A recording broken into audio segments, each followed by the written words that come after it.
Welcome back, Visley, to the actuality.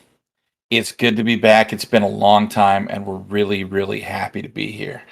I'm Josh Wallace. I'm your game master here for the Souls Direction, an Invisible Sun live play, Invisible Sun by Monty Cook Games. I have my cast here with me. They're all here, and I'm so glad because it's been a hot minute since I've been able to talk with them all. Um, so thank you everybody for joining us. And really quick, what we're going to do is we're going to go around the room and reintroduce ourselves for any of you just joining. And we're going to start talking about what happened the last couple of sessions, and and then we'll jump right into play. Kelt, why don't we go ahead and start with you?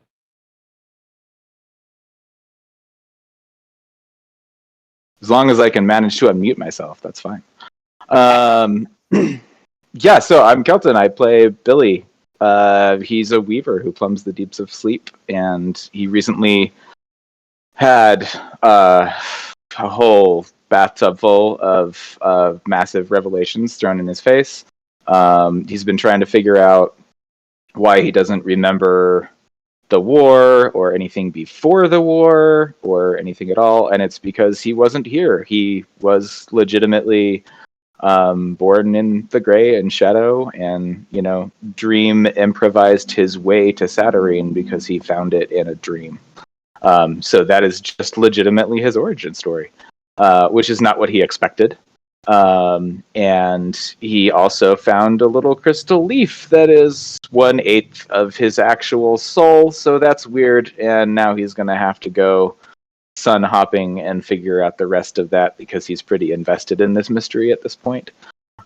He's also hanging out with Albie at the magical shrinking house of Malik, the maker, who is helping Albie with his research into the Philosopher's Stone, but also our little mobile broadcasting device. And he's going to help, I guess, basically like instill these strange weaves that Billy has devised into the devices to make the signal much harder to track.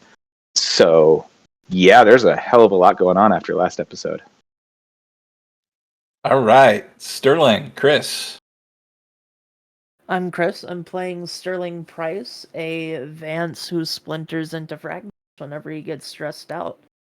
And he's been getting ripped back into shadow a lot more recently than he used to, even more than after he first got back to the actuality. So hopefully that's something he can figure out why it happens. It leaves him quite out of the loop every time it happens. He always seems to miss important bits. He is studying and hoping to get through to the next step of his Vancian career. Currently, he's in the Pale with Claire. After having gone to a big party, in the Pale, he's hoping to check out a printing press. He's gonna see about getting more advertisement for our radio station from. Hopefully, we can connect, make a good symbiotic relationship with him. Joanne. I'm playing Claire Thespian, a gallant goetic who listens to the whispers. And I've been loose in the pale for a while, and I just found myself a resort with a very lovely lady that enjoys having dinner with me, who is also agreed, since she's in the middle of her resort's in the middle of the city, to allow me to put an attractive eyesore of a broadcasting station Awesome. in exchange for free advertising, of course. Come to the spa and resort. Enjoy and bleed off your stresses as you're surrounded by dead people. Jeff. My name is Jeff. I am playing Albion J. Finch, He is a deeply conflicted maker who walks with a secret companion. He has traveled to the realm of the Silver Sun in order to learn the ins and outs, the intricacies of radio broadcast, so that he can develop satellite engines that can feed into each other to create a network of broadcasting for a message that we think is really important for people to hear about what happened before the war. And he likewise was socked in the face with the revelation that his soul exists in 8 parts scattered across the various suns in the actuality, and recovered a shard of his own soul in the last session. Alrighty. So what we're going to do is we're going to start out with Claire and Sterling in the Pale. And before we do that, we're going to draw a card.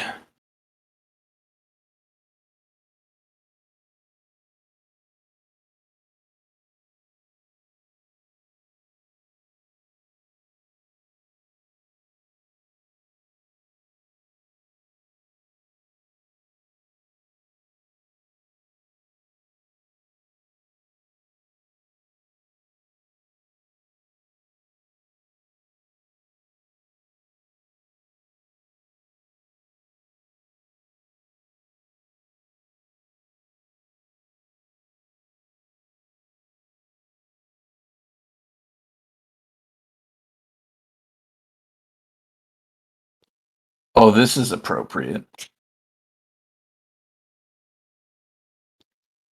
The card draw is Elusive Sleep. Visions, swans, blades, and water. Meanings: futility, worry, stress, and awareness. The richest noble cannot buy sleep. The strongest among us cannot compel its submission. Even the wisest person might lose a night's rest to anxiety. Still, when we're awake, we're aware, and that awareness can be crucial. Sleep can be difficult prey for even the most skilled hunter when it wishes to be. I All decided right. long ago that is like Billy's card. It's not only his family; it's everything about that is Billy's entire life. So, as part of that, and I agree with you, just as a side note, you had, or I was going to say that you had crafted with him one of those devices, but because of this particular card draw, I'm going to say you have 3. Okay. Or, well, we could get to it later. But I realized that the weave that I wanted to craft is technically impossible because it involves an absence from one of the other cards I was using. So I'm going to have to change that or attempt it anyway and see what happens. It's one of the two. I'd go with the latter Right. one personally, but okay. And just, yep, feeling it out. Gotcha. 10-4. Carry on. All right. We are in the Pale. We are in Catafalque. Claire, you have finished dinner and you've spent the night actually at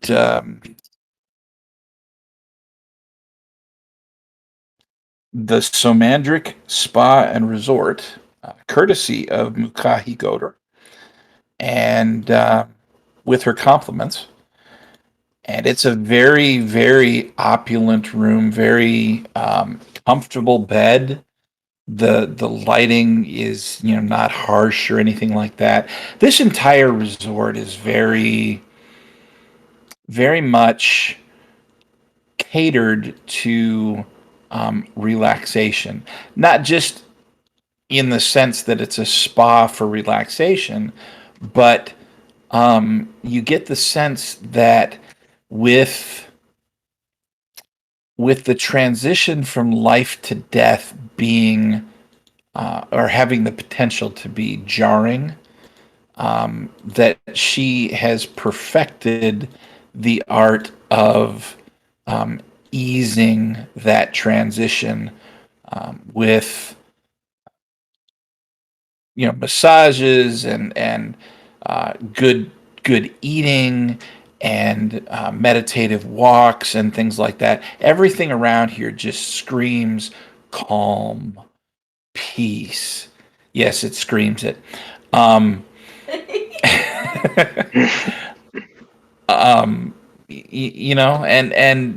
so the people that you meet, the people that you see walking around, they're all talking in not whispers, but very muted tones, and the conversations are all very civil. It's just a very nice place to be.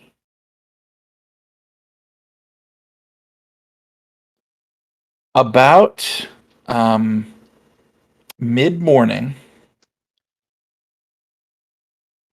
you are wandering around downstairs and you see walking out of a doorway Sterling.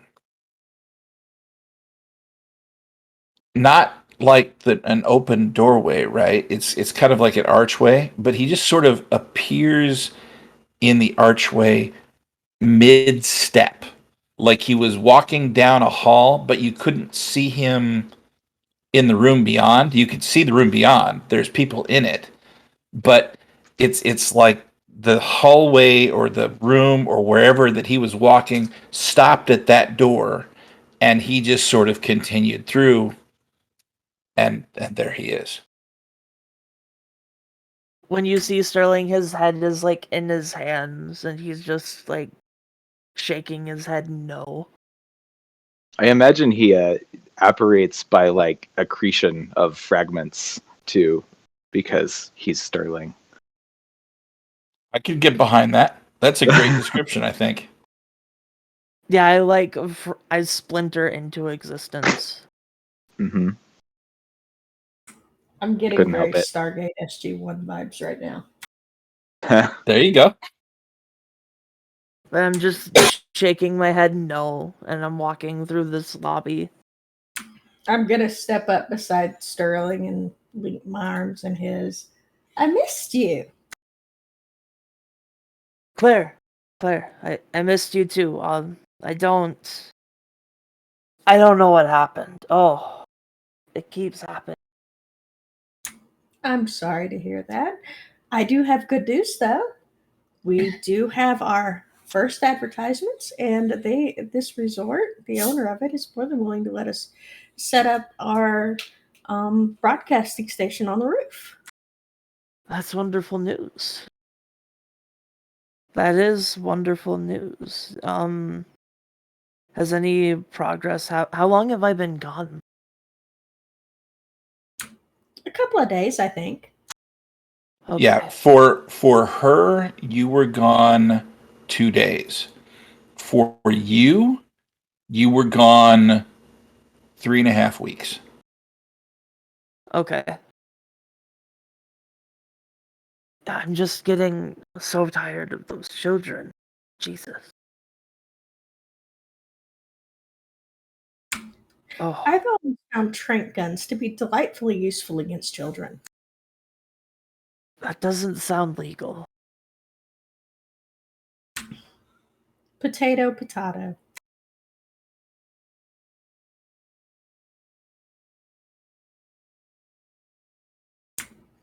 But no, I have not heard from Albion or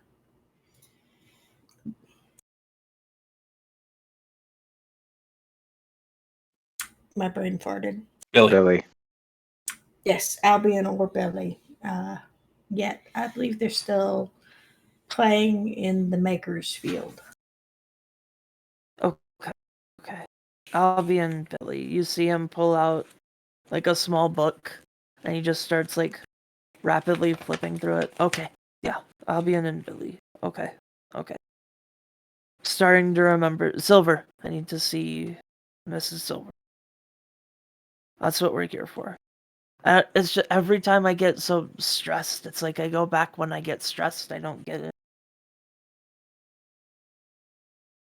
Then I come back here when I get stressed there. It's so awkward. You broke up, Chris. I get stressed here, I come back. I get stressed there, I come back. I don't. It's such a weird phenomenon. I can't stay in one place.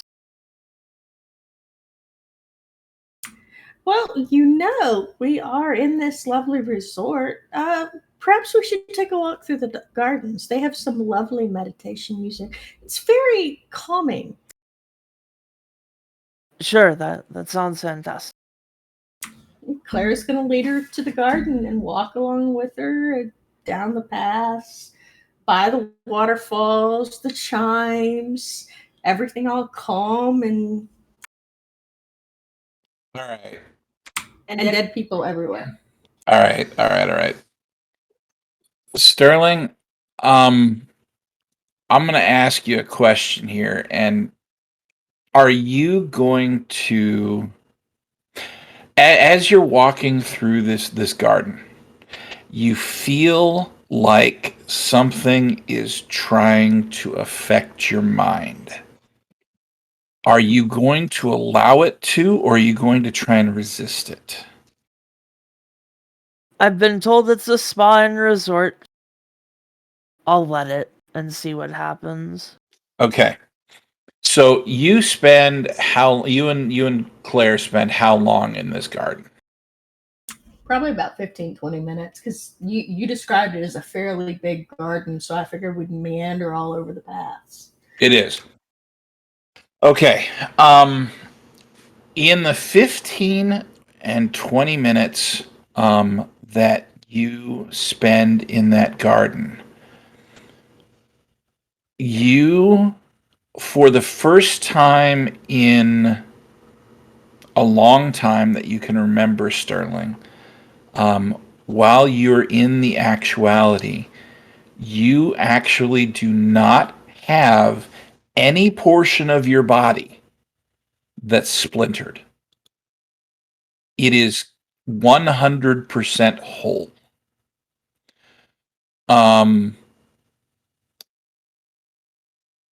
Go ahead and make a go ahead and roll a d10 for me.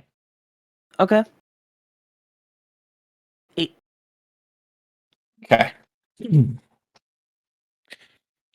Make a note on your character sheet. For the next 8 weeks, you will not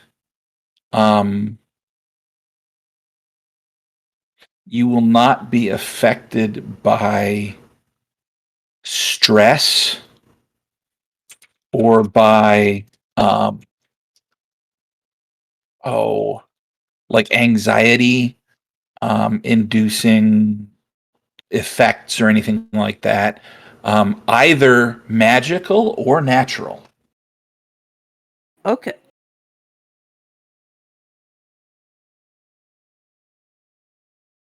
So like whatever it is that just sunk into your mind it's therapeutic in that it's going to ward off any magical stress effects, but it's also going to work with your own self-induced or the mental state that you struggle with. It's going to work on that too. Okay.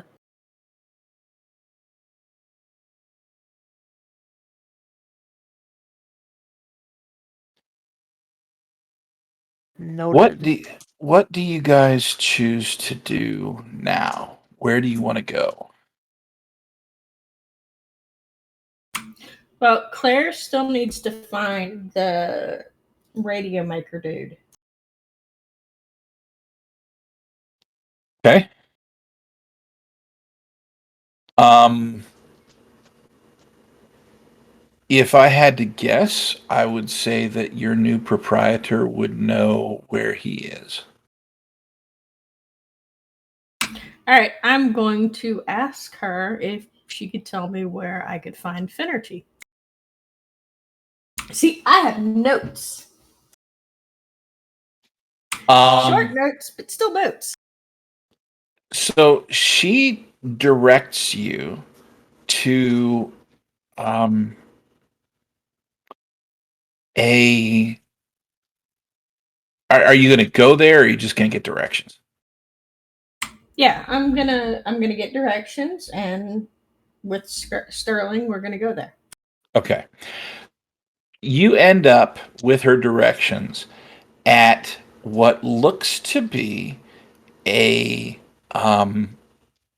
a small factory looking building. It doesn't look like a home per se. It's more, you look at what a factory would look like here in on Earth or whatever. And it's a miniature version of that. There's even on the side of the building what looks like one of those truck loading bays. But the door to the bay is it looks almost like something ate at it. It's crumbling. It's got kind of a curved, uneven, curved bite taken out of the corner of it. Just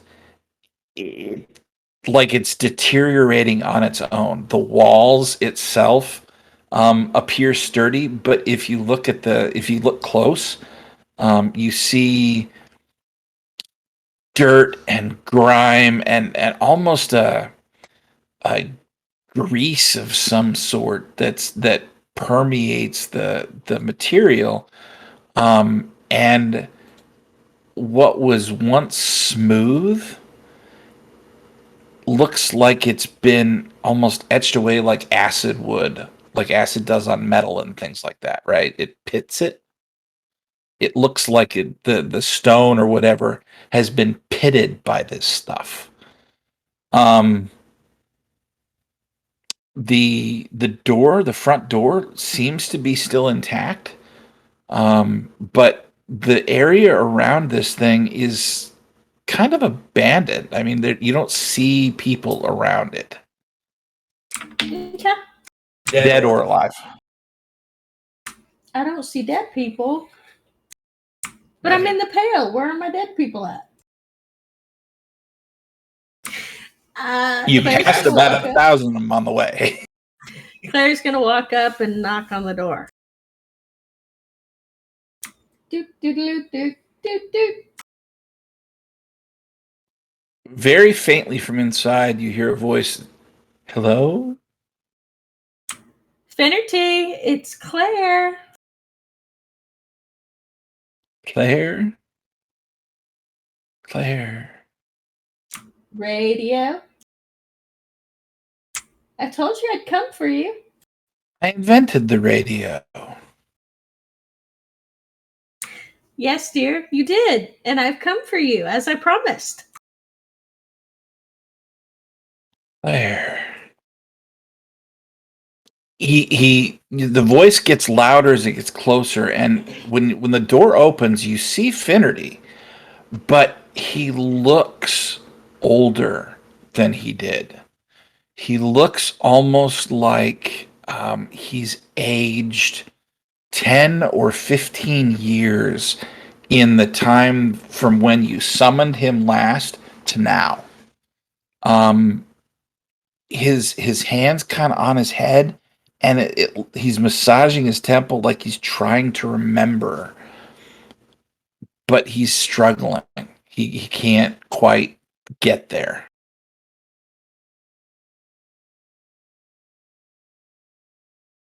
This is your radio expert.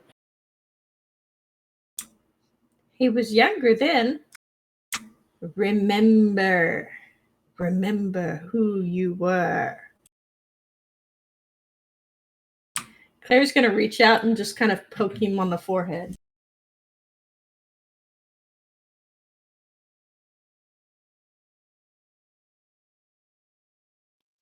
You seem familiar. Revenge. Does that help?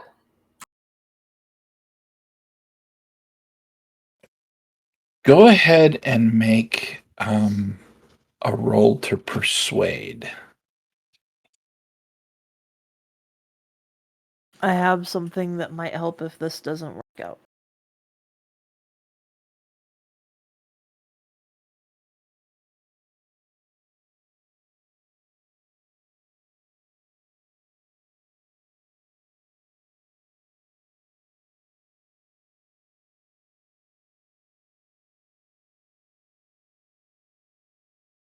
All right, it's interaction. I'm going to throw words of English. Bene? Yes, that. I'm going to throw a bene at it. And I got a 5. Okay. You notice when you say revenge that his eyes seem to perk up. Like somehow the anger connected to the emotion, connected to the memory. And oh, Claire, I remember now. You had that fellow with the fox with you. That's right. You're a good spirit. You remembered. So I can have you for 2 weeks, according to the boss. So, want to go for a ride?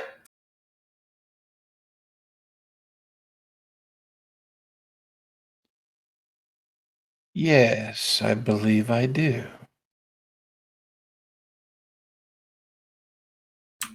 I'm going to take him by the hand and we're going to head up.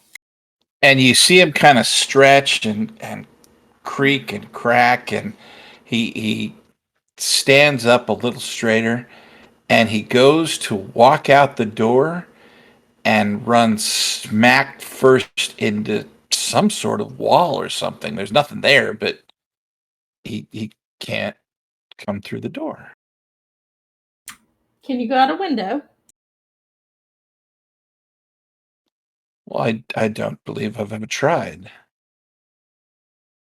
Has this been like this for a while now? I'm sure I don't know. I haven't left the house and All right, try he to come out the scratches window. his head as he's thinking about that. All right, let's try to get you out the window. He goes inside and he opens a window, and you reach in and nothing stops you, right? And he goes to climb out the window and the wall's there too.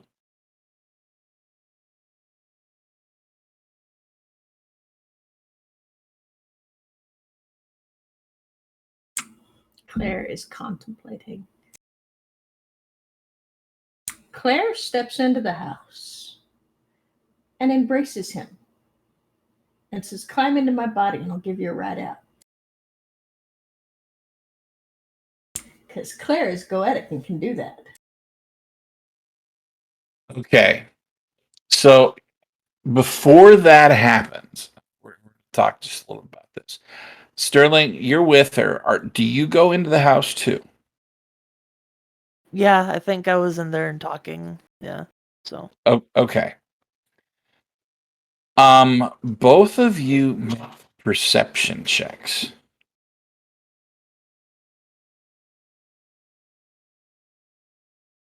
I'll throw a bene at this. I got a 7. 4. with the Bene. 4 with the Bene. Okay. With a 4, Sterling, you feel the faintest sluggish tug at your mind. Like, you know that feeling like you're just starting to fall asleep? Yeah. And your brain slows down, and if you're trying to think of something, it just feels like you're slogging through molasses. It's that feeling. Okay? Okay. Claire, with a 7, you feel that same feeling, but behind it, you hear almost like someone's talking, like really low, quiet, but repetitive murmuring. And you've never heard anything like that before. It almost sounds demonic. I am going to close my eyes and listen to see if I can figure out what they're talking about, and then yell in my mind, I can hear you, dumbasses. Okay. Claire is challenging. All right. This is going to be an intellect roll. Claire gonna Claire. Do I Um, hear her say that in my head? no. I got a 9. The dice left me today. All right. So underneath that feeling, you hear the following repeated over and over and over again. Sleep. Stay. Die. Sleep. Stay. Die. What do they do when I yell at them? Nothing. That's it? With a 9 though, you also get a sense that it's not just an ambient noise. It's coming from a specific direction. I would like to go in that direction. I am on the hunt. You Claire's wander going to around. pick a fight. Okay. So are you taking Sterling with you, or I'm going to point at Sterling and say, I'm going to pick a fight with whatever's trying to stop me from getting my radio on. I can hear something in this house saying sleep, stay, die. So if you want to come pick a fight with me, you're welcome. If you want to just stay here and hang out, you can. But I'm going to go pick a fight. A fight sounds wonderful. Head down, Who couldn't hands use a up, bit let's of go. violence? I'll Claire's follow. in a mood. give me just a second here.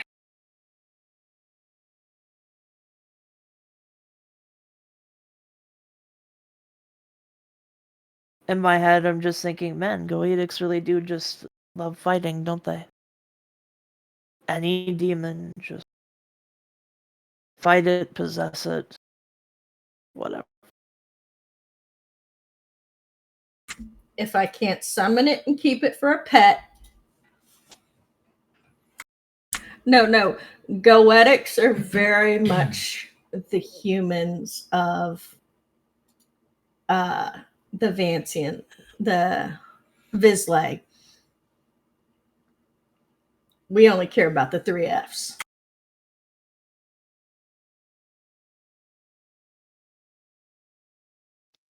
All right. So you wander around the house, factory, whatever the thing is. And as you do, you feel almost a tug, and it's down. As you look You find a door and you open it, and there's stairs going down. The area down there is dark. I'm going to grab a torch or flashlight or whatever he's got and light the path and head on down. You find something to make a torch with. Sure. As you head downstairs, before you get to the bottom of the stairs, you notice two things. The first is that at the bottom of the stairs, there is what looks to be a very thick, black, viscous liquid covering the floor. The second is that off to the side, there appears to be some sort of archway, for lack of a better way to say it. It's not like it was built into the wall. It's not glowing or anything like that. But there's a portion of the side wall of this basement, for lack of a better way to say it, that looks almost like a door, but the door is made of solid blackness. Okay, I am going to take a piece of cloth and drop it in the liquid to see what happens to it. The cloth gets absorbed by the liquid immediately. Okay, I am going to take a longer strip of cloth because Claire is wearing those massive skirts, rip off the very bottom, and then tie a rock or a nail or something and lower it to see how deep the liquid goes while hanging on to the other end.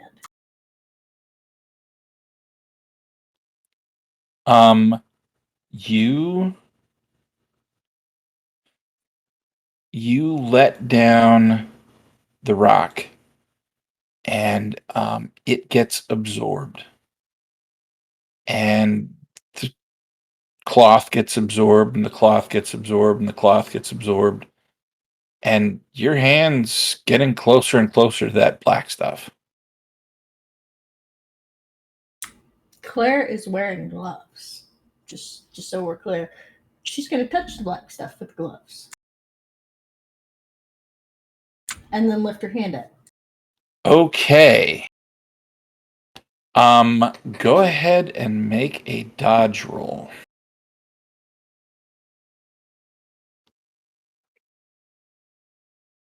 I got an 8. I can show you. Okay. So you touch it and pull your hand back. Where you touched it, your glove is gone.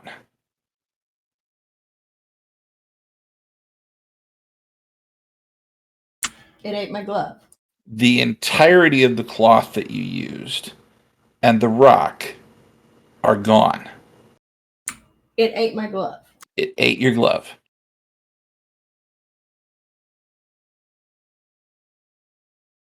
Like where your finger touched. How fucking rude. I like these gloves. She's going to strip the gloves off. We have a problem, Sterling.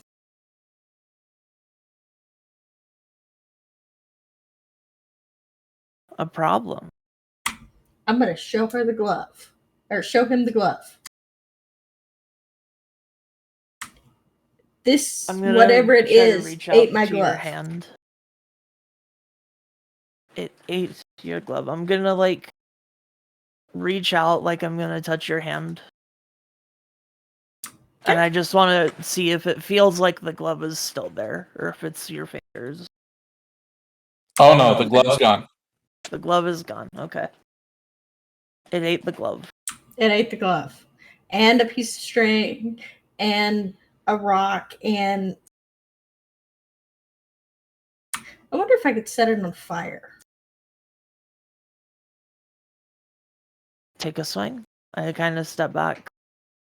I'm going to take another strip of cloth off the bottom of my dress and set it on fire with the torch. And then I'm going to hold it out and drop it on the black stuff. Okay. When you do that, Does something scream? no. When you do that, two things happen. The voices stop, and what looks almost like a hole appears in the black viscous liquid. It's almost like it retracts away from the fire. Okay. And you see the rock floor of what would be this basement, right? And the cloth with the fire drops on the floor, and it burns and burns and so there's this kind of circle around the fire. And when the cloth is completely consumed, it folds back in and eats the cloth. Interesting. Eats the ashes. Interesting.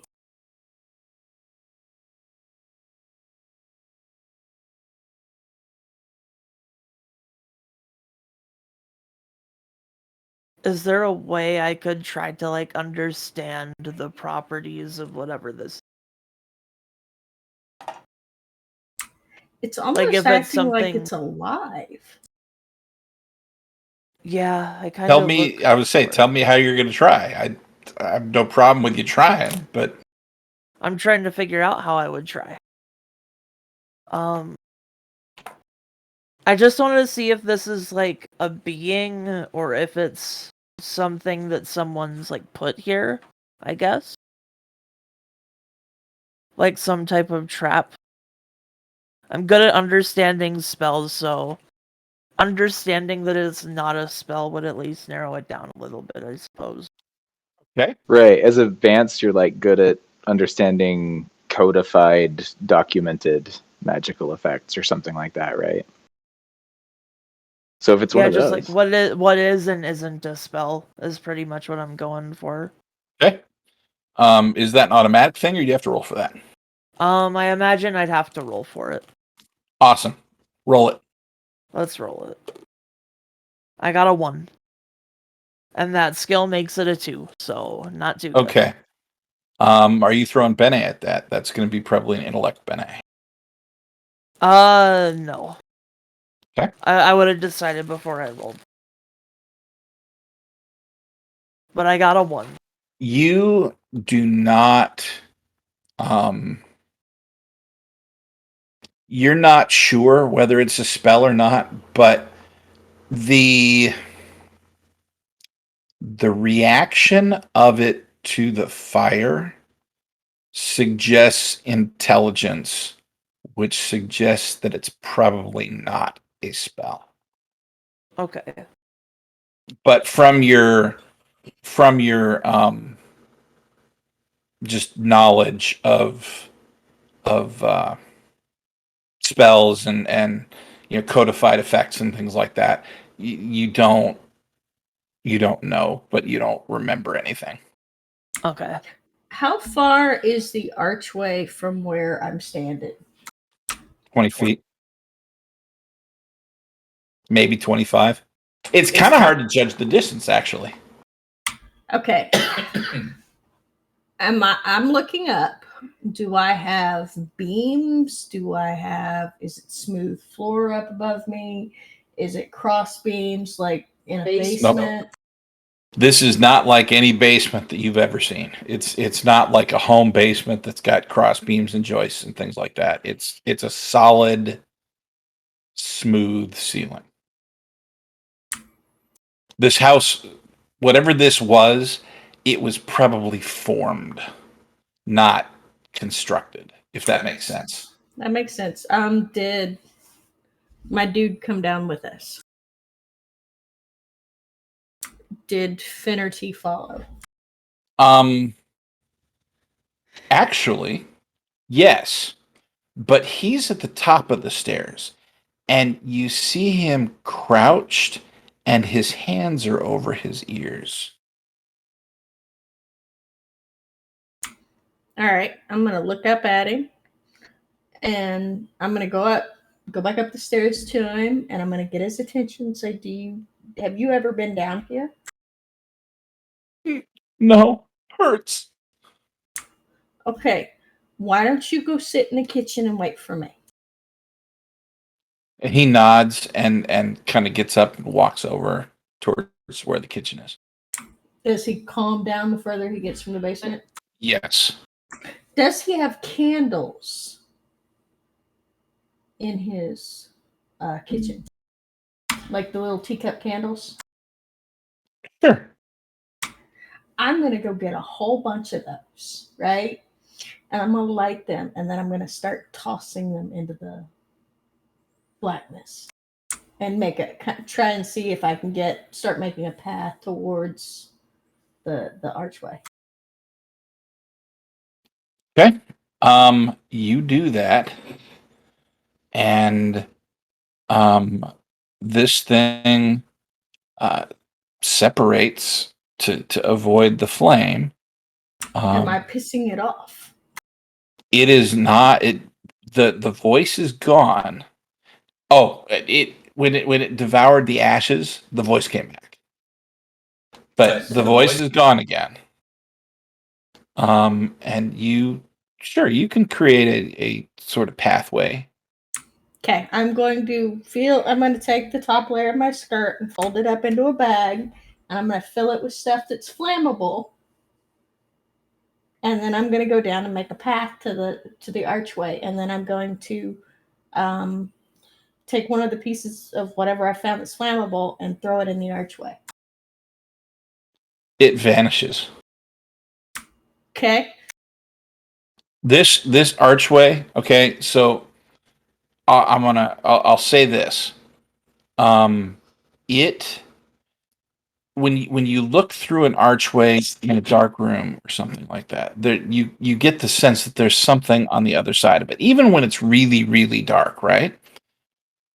This isn't that kind of darkness.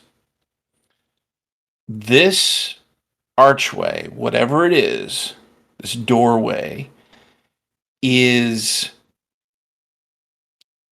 it's like it was constructed of darkness. All right. I am going to take a stick and poke the darkness.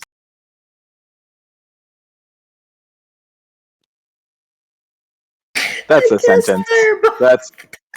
That's a sentence. Okay? You take a stick and you poke the archway. When you pull it back, the stick is short to where it contacted with the archway.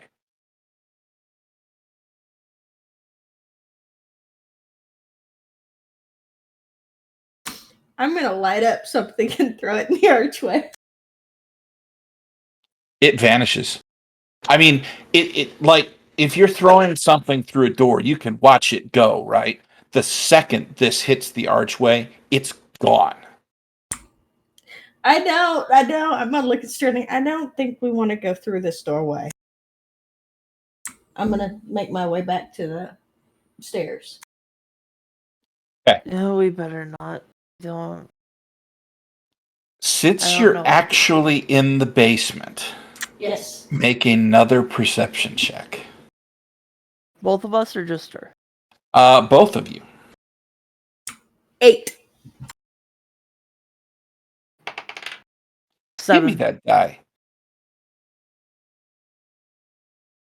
You can't have it anymore. Look, you got to give me a different one then. All right, 8 and 7. Off to the side of the stairs, tucked against it. Okay. And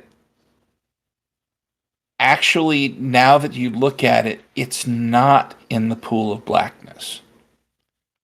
there is what looks to be it's a cube, but the corners of it look almost curled like thorns. All right. I am going to make my way over to it.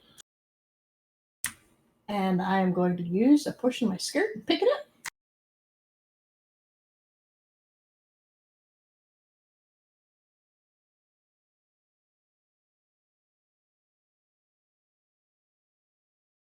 Claire is into chaos. Awesome. You weren't kidding when you said she was in a mood. That's Okay. You use your skirt to pick up this cube. I did not like that picture. I would like you to know I did not like that picture. The skirt that you are wearing immediately starts writhing in your hand, and it tightens at the lower hem, right? Almost like someone tugged a drawstring on it, and it cinches around your legs, to where when you try and take a step, like you pick it up and you head towards the stairs or whatever, and you try and take a step, you're going to need to make a dodge check to avoid falling. I'll use a different die. I got a 7. Okay. So I used a different die. You manage to catch yourself. The dress gets tighter. I'm going to slit it and keep carrying this cube out. Okay. I'm going to make the dress, because she's wearing a multi-layer dress. I mean, if you think 18th century dress, that's what she's wearing. A layer, then another layer, then another layer, and then another layer. She's going to rip the top layer off and wrap the cube up and carry it out. What does the black stuff on the floor do when she picks it up? Nothing. What you see though is that as you tripped, your skirt moved the air in the room, and this is a GM shift. One of the tea candles blew out, and immediately the black liquid went to cover it. It's not in your way, but it's a portion of that step. You can get up to the steps, but you're going to have to it's an awkward sort of a half jump. I am going to look at the cube and say, stop that, or I'll put you in the black stuff. And then I'm going to jump on the step. Okay, you jump on the step. Your dress gets tighter. And I'm not just talking about around your legs. Before you cut out the dress, it was all connected. It gets tighter around the waist. It gets tighter around the chest. You feel it getting tighter around your arms. Honey, I used to wear corsets. Come on. I'm going to show Sterling the item that I have captured. Okay. Sterling, you see a cube with edges that are corners that look like thorns. Looky what I found. Fascinating. Can I keep What is it? it?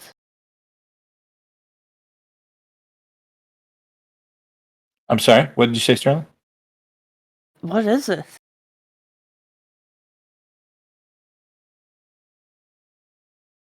Oh, and if the dress continues to get too tight, I'll just use the dagger and slit the sides. Yeah, it keeps going. Yeah, I'll just take the top layer of the dress off. All of the layers are starting to do that. then I guess Sterling is fixing to get a view because she'll strip down and steal a shirt from Frenigen and put it on. You do that. Um, I do as look after, away. after you do that, I mean, the dress on the ground constricts and twists and stuff, and by the time it stops, it's not even the size of like a standard dollhouse size dress. It's tiny, tiny, tiny, like you'd put it on a Lego figure, right? I'm small, but not that small. And yes, Claire knows Sterling would turn away out of politeness. The cloth that you used to pick it up shrinks. And as Sterling's looking at it, it ends up falling onto the floor because the cloth is so small that it can't hold it anymore. Okay. I am going to use what's left of the cloth and roll it into the blackness and see what happens.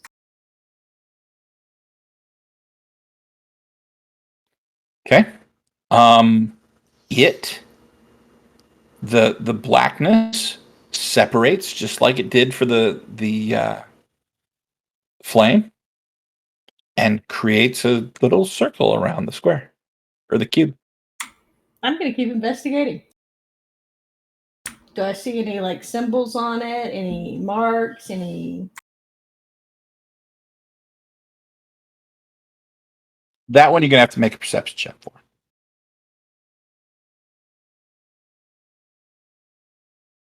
Nine.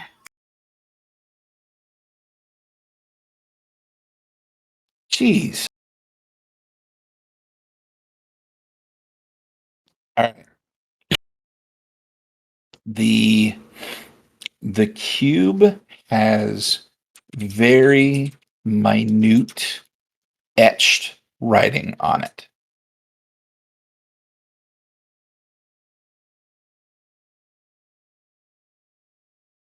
Okay. Is it demonic writing, angelic writing? What kind of writing?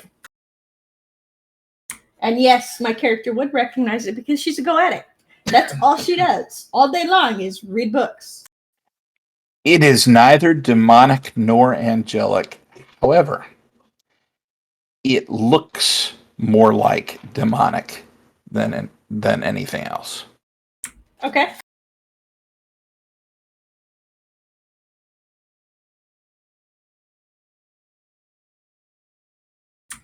I'm going to summon a demon. I'm going to spend 10 minutes summoning a demon. Okay.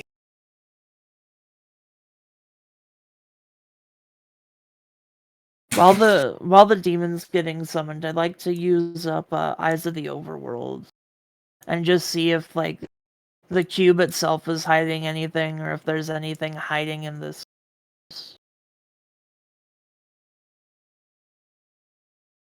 If something Ladies and is gentlemen, hidden, this just I'd got like to interesting. do that. Oh boy. So, is that an area thing, or do you have to do that on just an item? It does not say. All right. Because I'm going to go for the interesting. I'm going to say that it's an area thing. It is only for a round though. So That's fine. You cast it, and the cube does not contain anything in it, really. It's Okay. it's a constructed object of some sort. Okay. The black liquid, however, is absolutely alive. Okay. And there is an almost alien kind of intelligence behind it.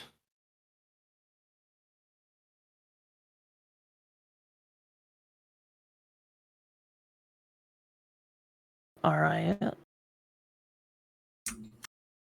I'll kind of look at Claire. It's alive and intelligent. I kind of squat down. I don't touch it, of course, but I just sort of squat down close to it. What are you?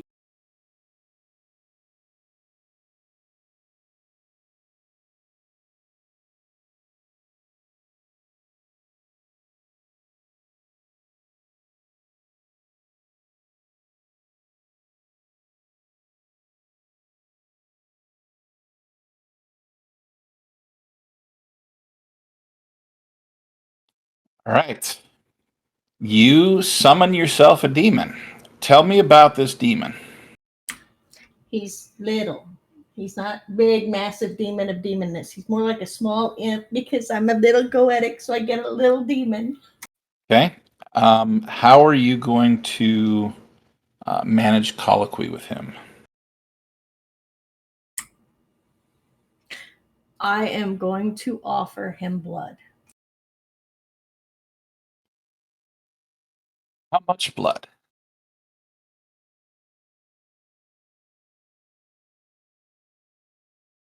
I am going to offer him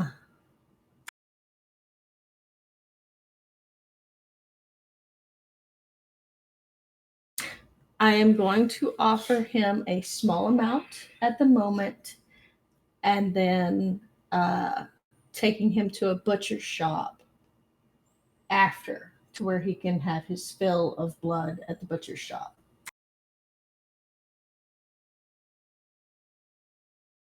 Where are you getting the small amount from? My finger. Oh, goody.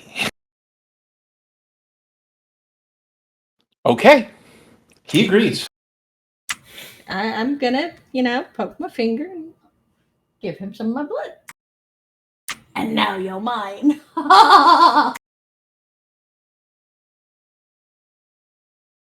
No, nothing nearly so melodramatic. Damn it. However, this little imp kind of inches forward and he sticks out his tongue that's really long and licks your finger, kind of wraps it around your finger a little bit and licks it off and says,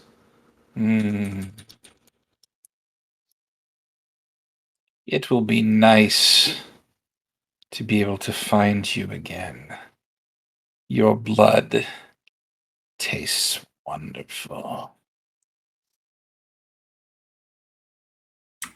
Just remember, when you come find me again, I like chocolates, okay? What do you wish of me?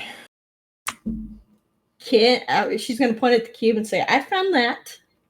It ate my dress. I want to know what it is.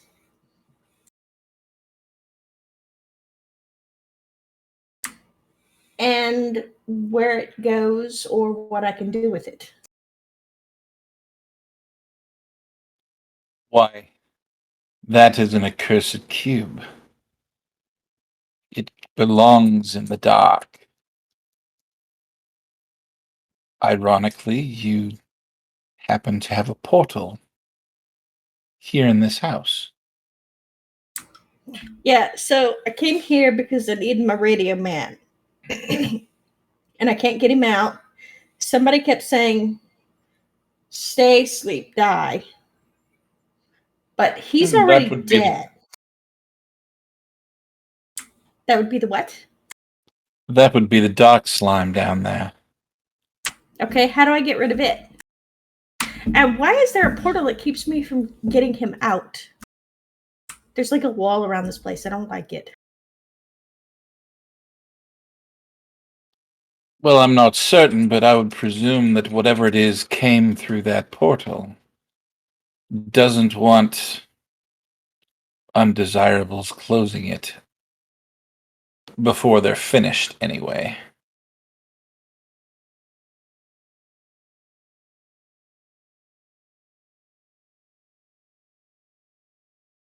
She's going to sit there and kind of think. As to how you get your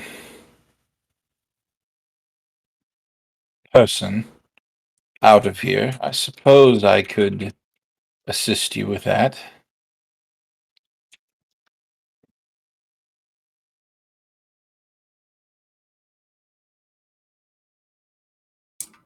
I can offer you, well, I can't really offer you much that I already have. I mean, I've got a little bit of money, but I feel like you don't want money. He smiles, and it turns into this toothy grin that's sharp, ugly teeth. You're right. I don't want money.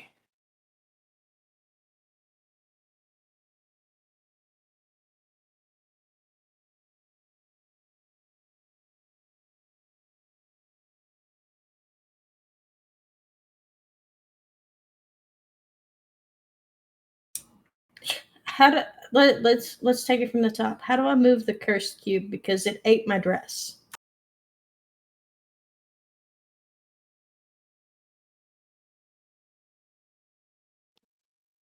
You must use something that is resistant to change. Cloth can be bent, it can be twisted, it can be gnarled. Metal, much less so. I am going to go ask Finnerty if he's got a golf club. Or a baseball bat.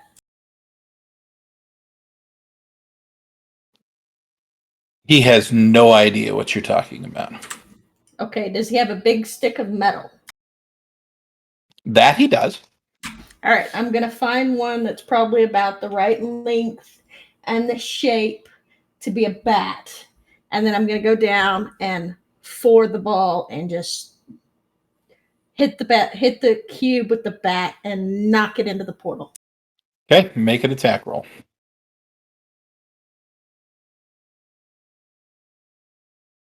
How about Thank a you. 7?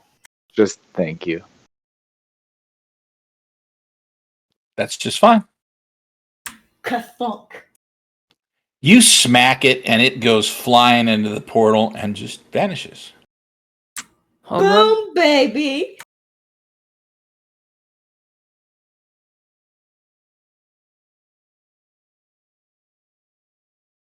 What does the slime do? At this point, there's only one tea candle that's still burning. Yeah, but we're on the stairs, so. All right.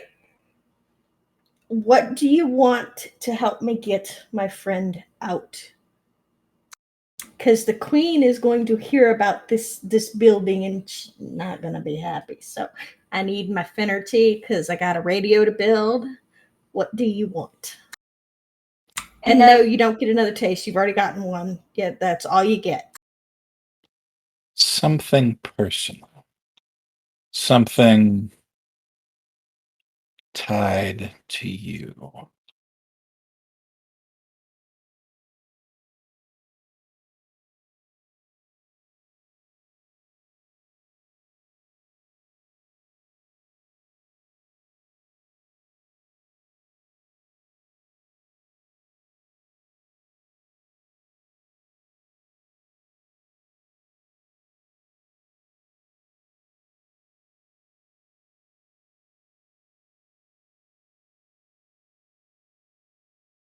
She's going to stand there and think about it.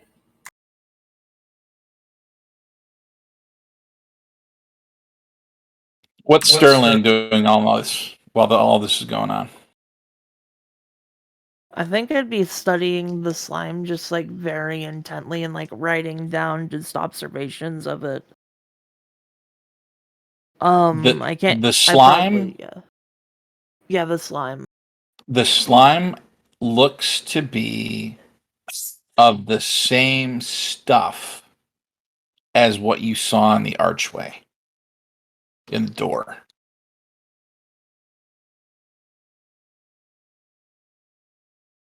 So yeah, I'm just like taking notes and just diligently observing what we have here. Ever the Vance studying. Ever the goetic bargaining with the demon.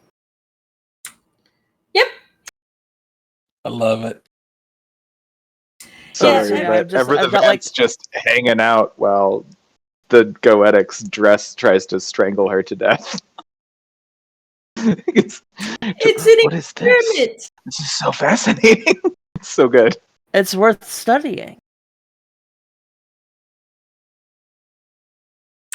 All right.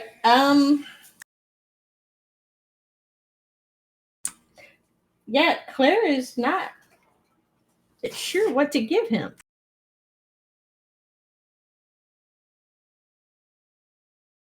I'd tell you, but I don't wish to give the demon any ideas. Can't I just... Is he looking at anything particular on her, like her necklace or her bracelets or... Not really. He's more waiting to see what you offer him.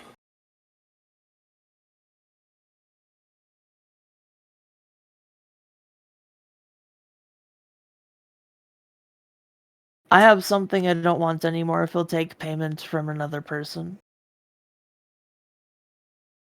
He completely ignores you. I was gonna say, like, you'll have to ask. He doesn't know me. Eventually he says, very well. For my payment, I will accept one memory. Do I choose the memory? Of course not. Where's the fun in that for me?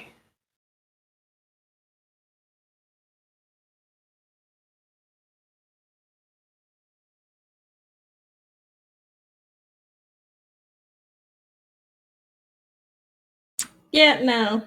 I'm not. I like my memories where they're at. I can give you a bracelet.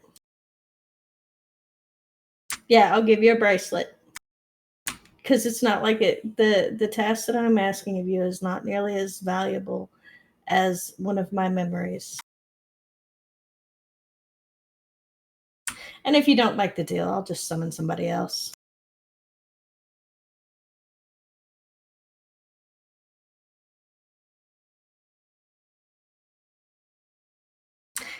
And if you come after me, my boyfriend will eat your face. So... Heber.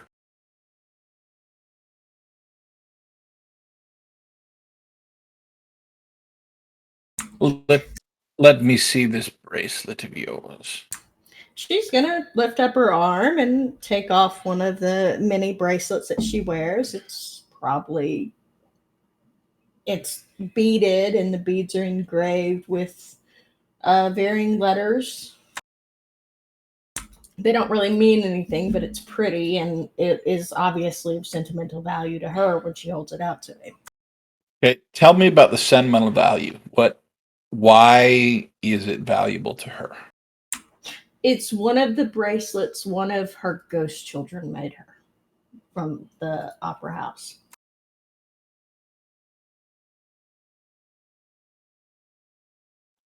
Okay. He looks at it for a second and then he smiles, and the smile looks a lot like a smirk. Very well. And he holds out his hand. She'll put the bracelet in his hand and look at him and say, "You take care of that. But my children will get their revenge no matter what it costs me." As you hand him the bracelet,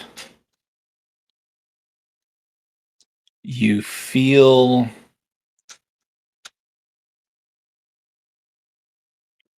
almost a prick in your mind. The memory of that particular ghost child is gone. But that wasn't the deal. It was tied to the bracelet. The bracelet vanishes in his hand.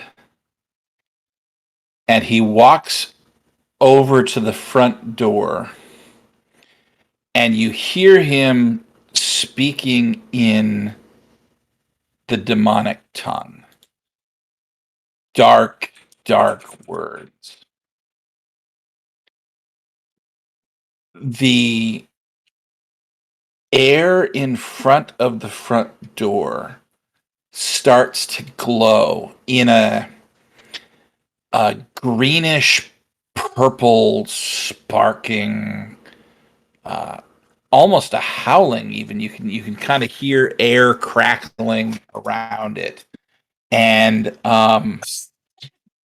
it opens into what looks like a circle out in front of the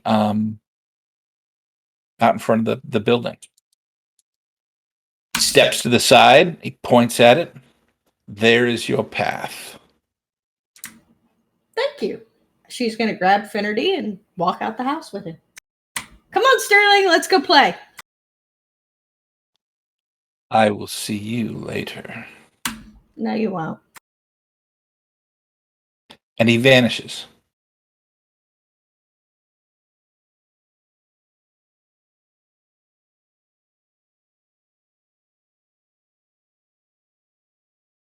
Yeah, I'll definitely head with them.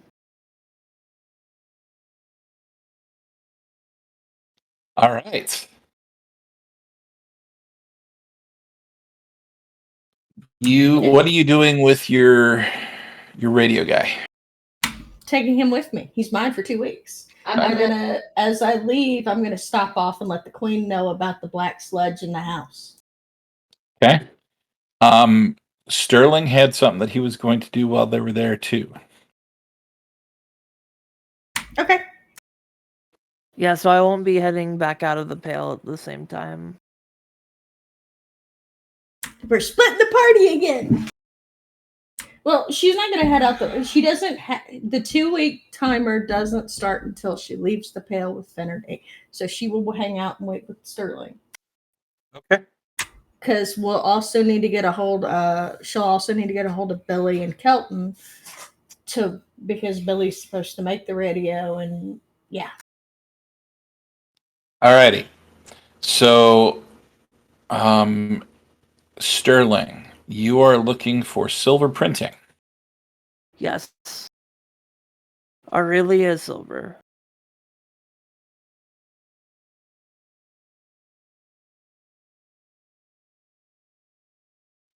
You find your way to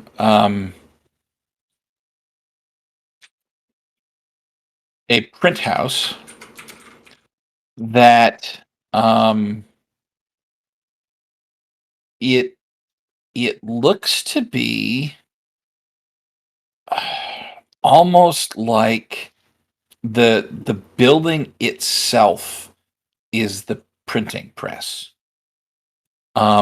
You see, as you walk up, the top of the building lift up and then come back down, and there's a massive wheel on the outside. It's kind of steaming, like an imprint, like it's steam powered or something like that. And each time it lifts up, there's a piece of paper. At least you think it's paper. It glistens in the light, almost like it's pearlescent. And it kind of flies onto the wind like a feather in the wind, right? And they all go different directions.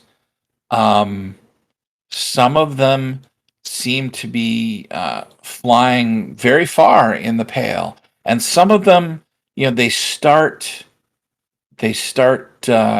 flying off, and then they vanish. You can see them. They're there, and then they're not. And above the door, at the bottom half of what looks like this printing press, this massive house-sized printing press, is a sign that kind of flaps in the wind, and it looks to be made out of the same, possibly anyway, the same material that these flying pieces of paper are made out of, that says silver printing. I riffle through my notes. I look back to clear this place. Is there? I'm assuming there's a way to enter this building. Yeah, looks like a press. There's a front door to it. Yeah, I'll head in. Okay. You head in, and the inside of it is really busy. It's not busy people wise. It's got like steel girders and stuff going everywhere. The entryway is mostly clear, but beyond that, you see moving gears and parts and steel and plates and levers and just going every which way, and they're all moving like in time with the way the top of this building is going.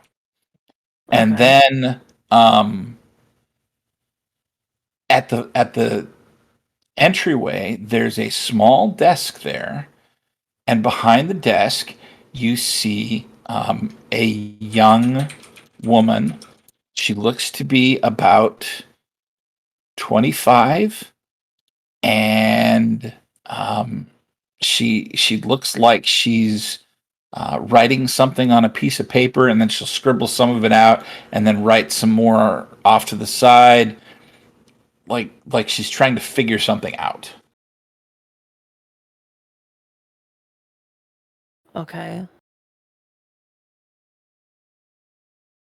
I will hesitantly interrupt this person from figuring out what they need to figure out. Oh, hello, I didn't see you there. I'm Aurelia. Can I help you? Hello, you're Aurelia. I was wondering, I had an advertising inquiry. Do I talk straight to you, or do I talk to somebody else? Yes, it's just me. It's just you, this entire operation. She blushes. Well, yeah, this is my printing press. It's awful impressive.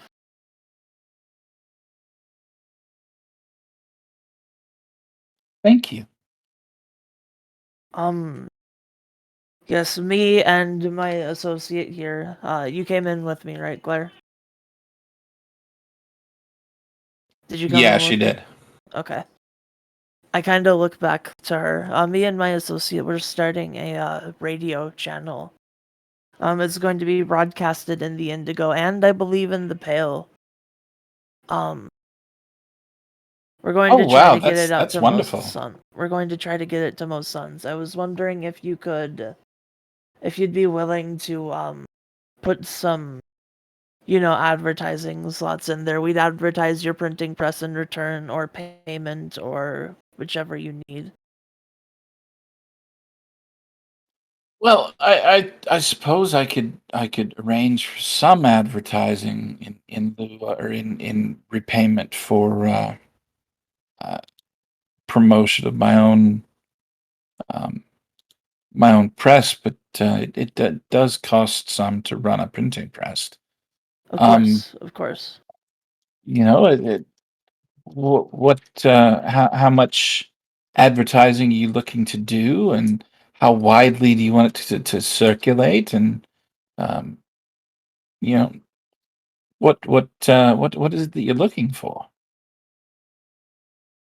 I'll kind of look back at Claire with the look like I didn't think we'd get this far.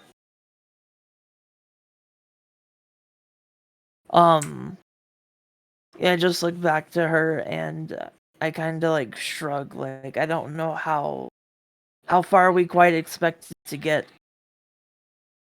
I suppose just to start, maybe minimal ads, but widely distributed, I guess. If that makes sense, that'd be probably a good place to start. That way we don't have a ton of people flooding onto the station trying to pick it up immediately. Well, you said that you wanted to broadcast here and in Saturnine, right? So let's stop there. So far I understand it. And she reaches down and she picks up this massive book. It's got to be 3, 4, 5,000 pages easily, hardbound. And she flips it open, and it lands with a thud on the desk, right? And she starts flipping through pages, and the thing's filled with charts, tables. And she's looking and she's looking. She's looking. Okay, so you want to advertise on Two Sons, and do you have any idea what you want to say? I look back to Claire again. Have we even named the radio station?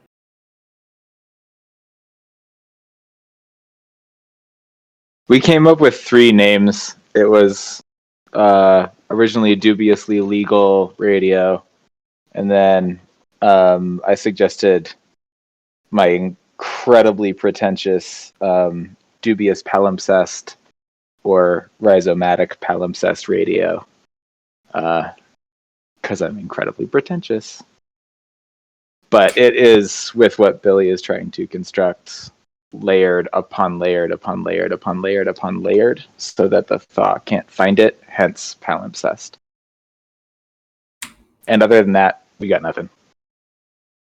I'm gonna go with that name because the length of it would have stuck out to me. With Dubious Palimpsest? Yeah. Okay.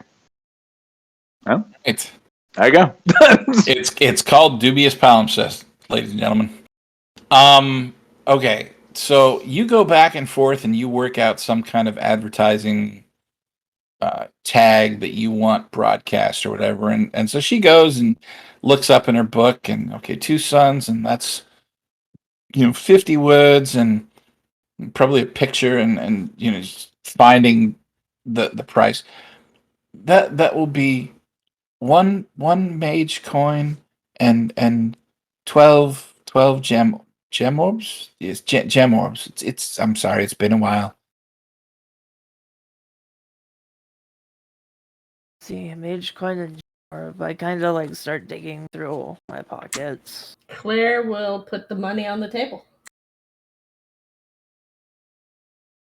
I She got breathe a it. small She got sigh some of from Billy. relief.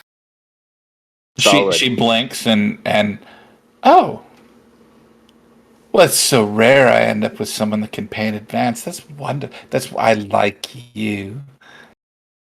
I'm glad. I like you too. And We try she to run our pulls business the correct way, as you can see. the coins and kind of wraps her arms around and pulls them toward her. She does. The coins vanish.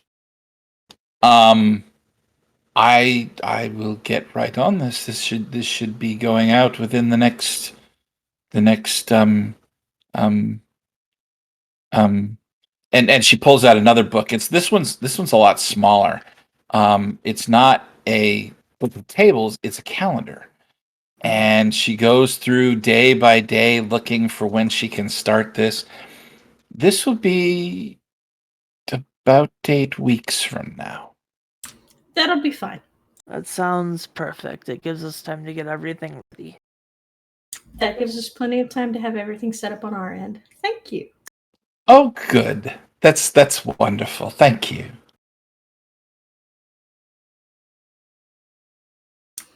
All right, I have an out of character question because Claire would know, but Joanne, the player, does not know. Spirits can hop suns without issue, right? So, like, if I summon a fairy, I can send it to let Billy and Albion know what's going on. Killian Yes. Belton. It's fine. Okay. Billy and Albion. I remembered, okay? I'm sorry. It's Joanne's bad having inside mush head. joke with the bed and breakfast. People are obvious, like, for no apparent reason. When I tell people my name is Kelton, they're like, Belton, and I'm like, really? That's even weirder than Kelton. So sorry, it's inside joke. Yeah, it's my brain is mush. Software engineering is not Same here. easy. Boot camp is difficult. 2 more weeks. I'm counting them down. So yeah, Yes. you can do that. That's no problem. That's no problem. I'm gonna summon Gonna say- my little pixie. You could summon a psychopomp, and they just exist in the new sphere, connecting all minds to each other, and you can just pay them. You can do Very that. solid option. Okay, I'm going to summon whatever Albion said I should summon, and Yeah, give it money Frodo to Billy call was a Albion. Noosphere, not Deeps of Sleep character, and totally. Yep. Okay. You, Albion, and Billy are suddenly aware of a voice, a presence in your head that appears to be talking and describing what? What are you telling Albion and Billy?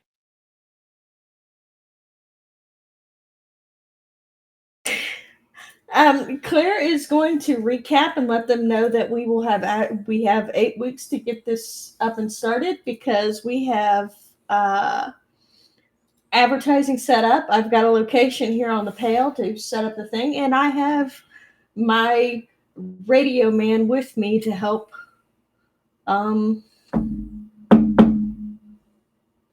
create the radio that we're creating to where Albion has assistance. And I'm going to tell him about the thing that I knocked into the next week, into the darkness. I'm not going to tell them about the demon. Okay. Billy, Albion, do you reply at all? Oh, absolutely. I'd can let just her reply. know that. Sure. I was surprised. Don't fight it. I'd let her know that Albie has probably about 8 weeks. We've found someone to. He's found somebody to apprentice himself to.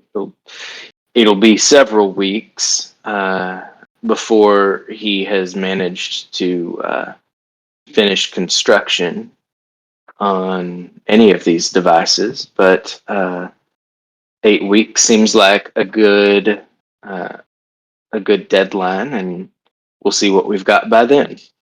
Now, We'll meet you back in Indigo. she mentioned that she's got that individual that created the radio in the first place with her. Do you? If you can get him to the Silver Sun, I mean, Yeah. schlep him on over. But in the meantime, we'll be here working, and if he can provide any insights, well, nobody here is going to stop him. Okay, so Claire, you want to go to the Silver Sun? Yes. Sterling, what are you doing? I think I'm gonna be preparing for my Vancian, all of that stuff. Okay. Because I think I'm still first tier. I believe you're second tier, actually. I might be my physical one and my Yeah, my I online had sheet the don't same have problem. parity. I So- swear Sterling upped it at I least probably once. You did. had to I think I did. you had to talk to your mom Yeah. Sterling had to talk to his mom to Yeah, no, I get it must handled. have. I must have. Yeah. So I'll be preparing for the next one then. Okay. So you head back to Saturnine. Claire, you're going to Silver with Albion and Billy. And that is going to take us to break. We will deal with what happens in the Silver when we come back. Chris has to take off. So we will we'll see him hopefully in 2 weeks as well. But we'll come back and we'll finish out what happens in the Silver after the break. Thanks for sticking with us so far. We'll be back here in 10 to 15 minutes. So.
All right, we are back.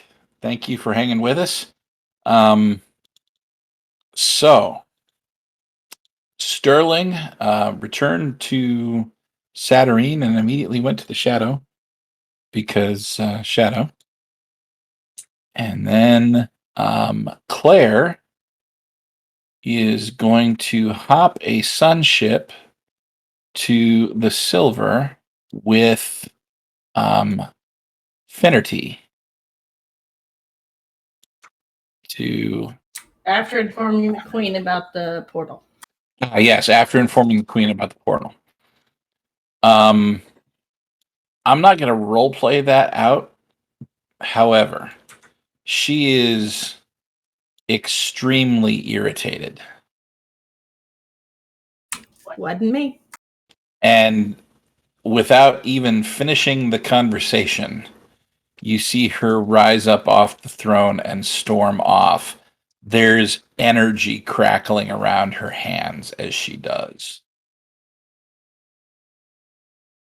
And, people and dead guards scramble to get out of her way.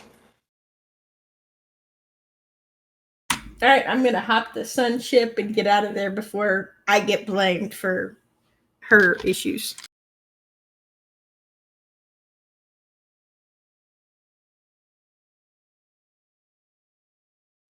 So,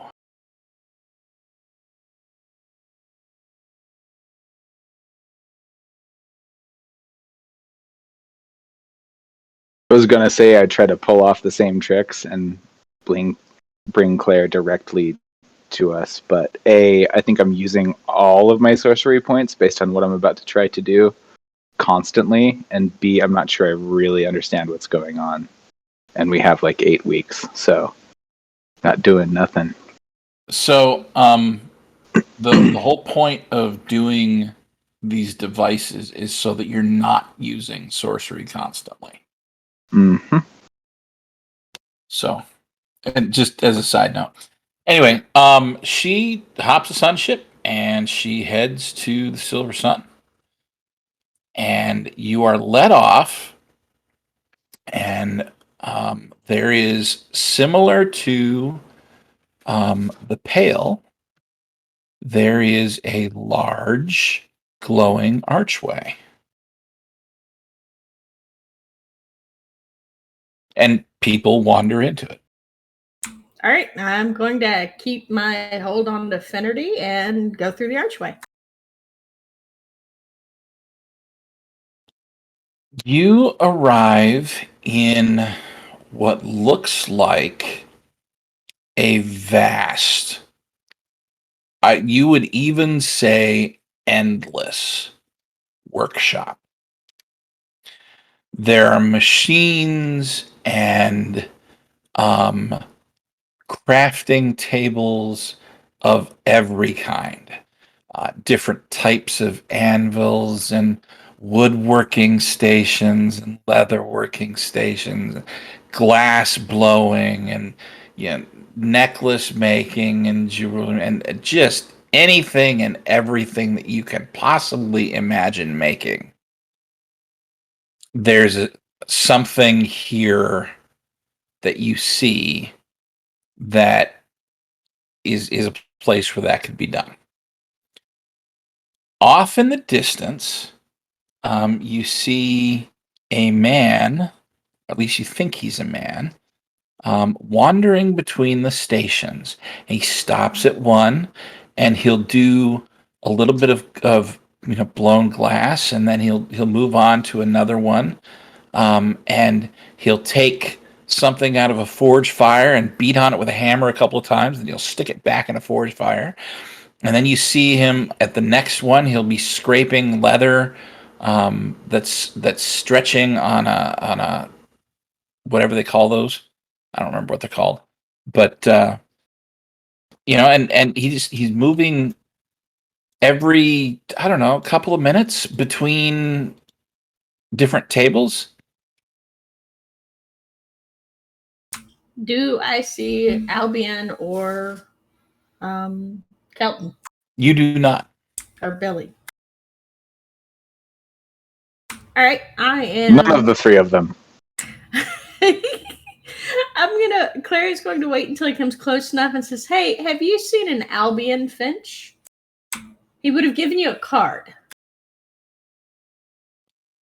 Why, yes. In fact, I do know your friend Alvin Finch, but more to the point, why are you here? Because he's here.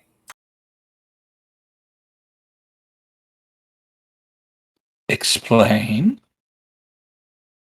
He's making the radio, and this is a radio maker, so he's here to help make the radio.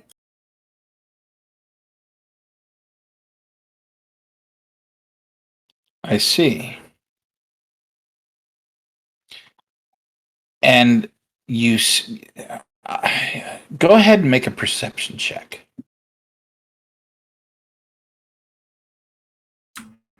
5. Okay. As you look at him, you see, as he turns to look at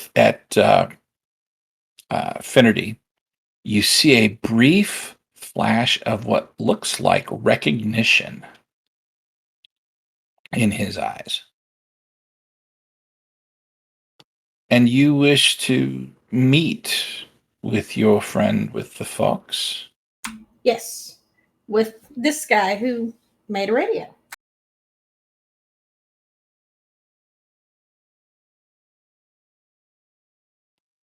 Very well. He holds out his hand, I will take his hand. palm up, as if he's Yes. asking for something.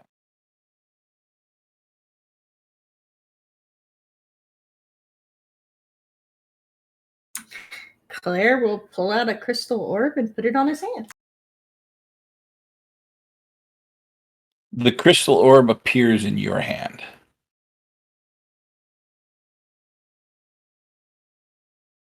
You did not make this. Because I don't make stuff. I'm a misfit rebel. I make deals with devils. I require something that you have made.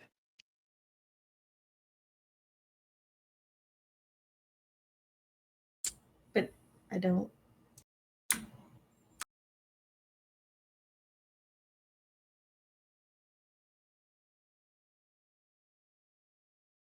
Claire is gonna just look at him because I don't make stuff. He stares at you and his hand doesn't go anywhere.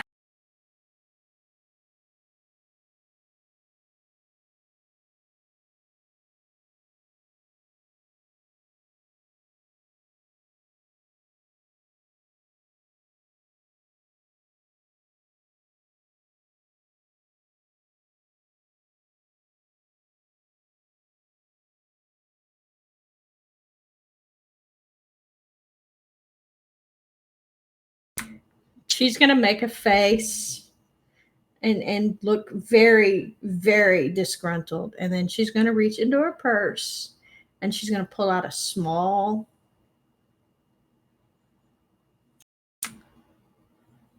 tiny little book and place it on his hand. The book will have the first poem she ever wrote that was read at the opera house. Okay? He reaches for it and opens up the book and looks at it. And you see a single crystal tear fall from his eye. And he holds the book to his chest and it vanishes.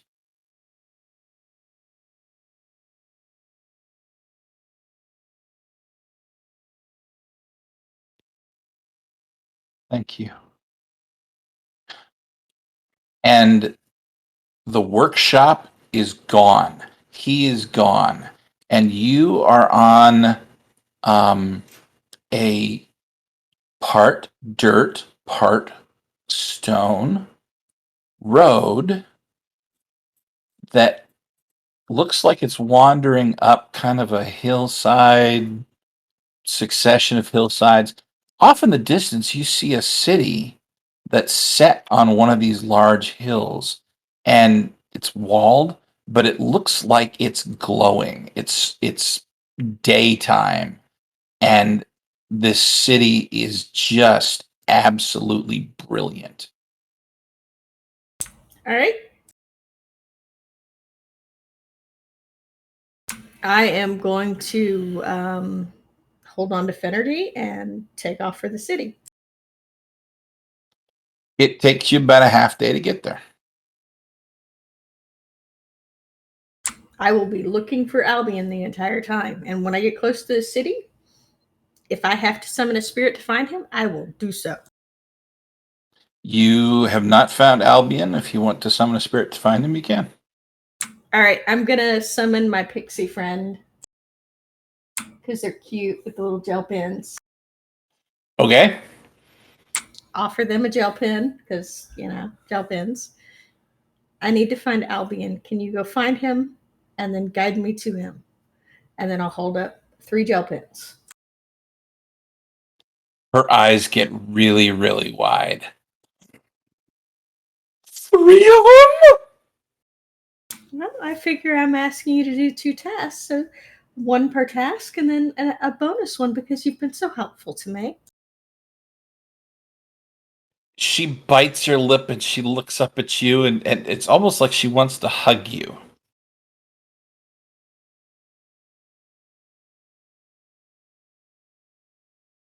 Her body kind of bunches up, and she looks like she wants to spring at you. I will offer her the pens. She hugs them and shakes them and starts petting them. My pens. Oh, they're so pretty. I love them. And then they vanish into her bag.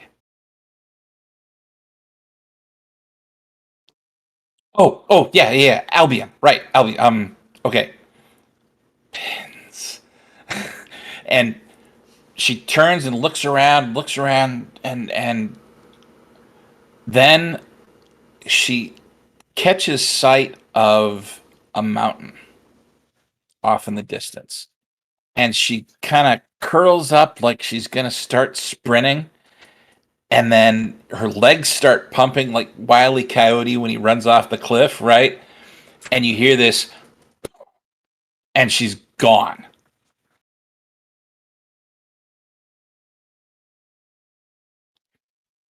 Albion, Billy, you are in Malik's hut, the tiny hut. You are working diligently, Albion. You're building the frame of this portable ectomechanical broadcast system. And Billy, you're studying the intricacies of how to make these devices that will store your weave permanently. I think after talking to Malik, I think Billy is the way that he's doing that is just to sit in a room alone with the door closed, playing the trumpet and improvising until he can figure out the right notes, because he thinks of everything in terms of music. Because he's trying to figure out how to do something impossible. I love it. And in he fact, has ideas. So I'm trying to. I wish I could be 2 of me playing the trumpet at the same time. But I will alternate between the 2 parts that I want to layer over each other, like a veil.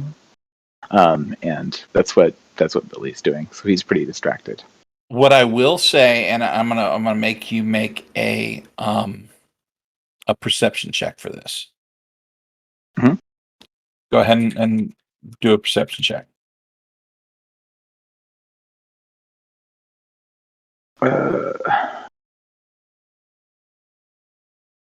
I do not have that, so I rolled a 5. Okay. Remind me what color the shard that you got was. Oh, I found my notes. This might take just a second.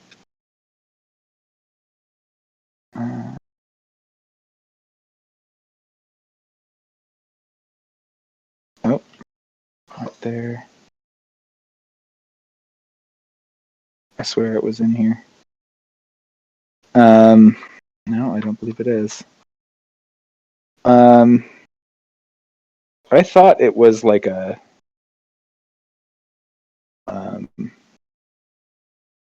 dark purple. It was a leaf. I think it was a.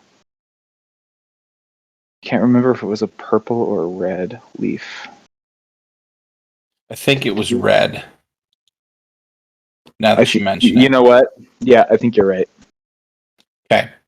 As you are playing your trumpet, and you notice only when you are playing your trumpet, there is a soft red glow from the pouch that you're wearing where you're carrying that shard.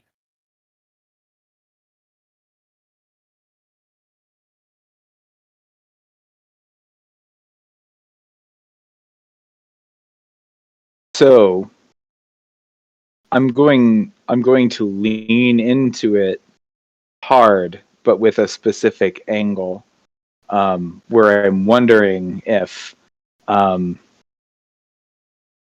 I can get the shard somehow to resonate at the same time with the thing that I am literally physically playing on the trumpet, so they overlay.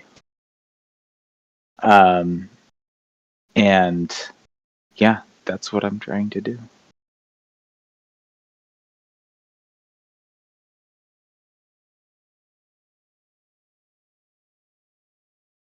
As I recall, that trumpet was your Yep. shadow memento, correct? Yes. Okay, thank you. It was broken in shadow, but it worked when I got here. Yes. Golly, it's been a long time. Okay. I know. So as you play your trumpet and you experiment, it does seem to pulse in time, not with the trumpet, but with the beat of your heart. Okay.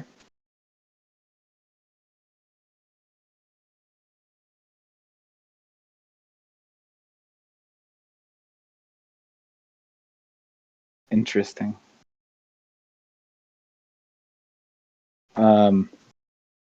So one of the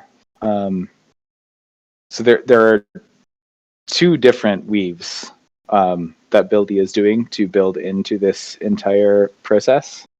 And one of them is the one I'm really trying to layer is he originally wanted to do immobility and movement, which you can't do.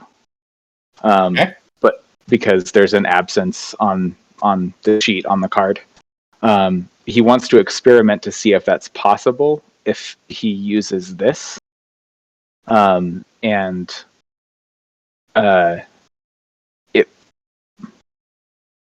So he's going to, one of them is my heartbeat.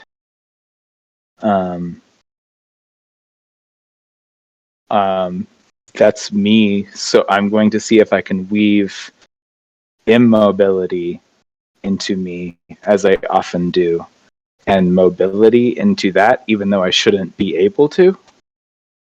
And probably not gonna work, but he's gonna do it anyway. Okay. This one I'm going to force you to make a sorcery check on. Absolutely.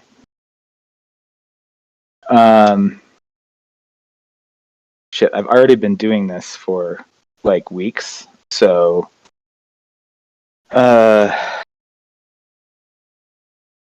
basically I would dump a lot of sorcery into it as I usually do. I've got like 9, I think 8. So that is a 9 on the mundane die and a 4 on the sorcery die. And you're dumping how much in? 8. A 17. Mm-hmm. Alrighty then.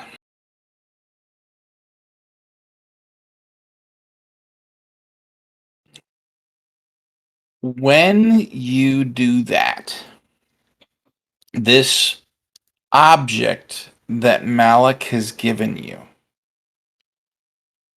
you see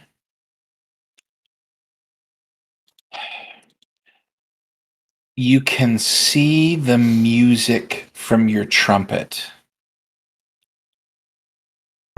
floating out.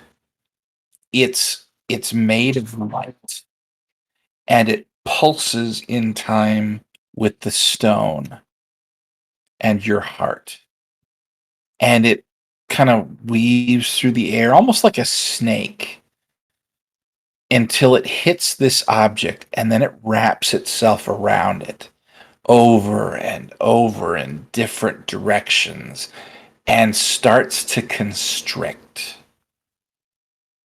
Interesting. And as you watch, there's a bright flash of light. And when it dims again, that object is now subtly flashing in time with your heartbeat.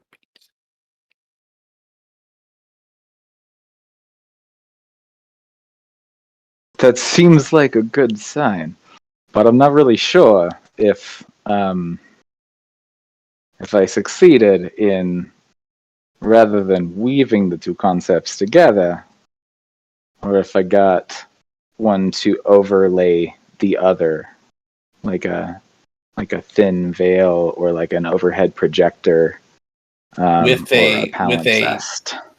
with a 17, you are pretty darn sure that you got them to weave together. Okay, so I can do it. It was the single oddest feeling that you have ever had in your life. Yeah, weavers are supposed to weave. Instead, I plaited. All right. But you're fairly sure that you've now done something that no other weaver has ever done, ever. Yeah, well, not many other weavers are from Shadow. And most of them don't play the trumpet, so.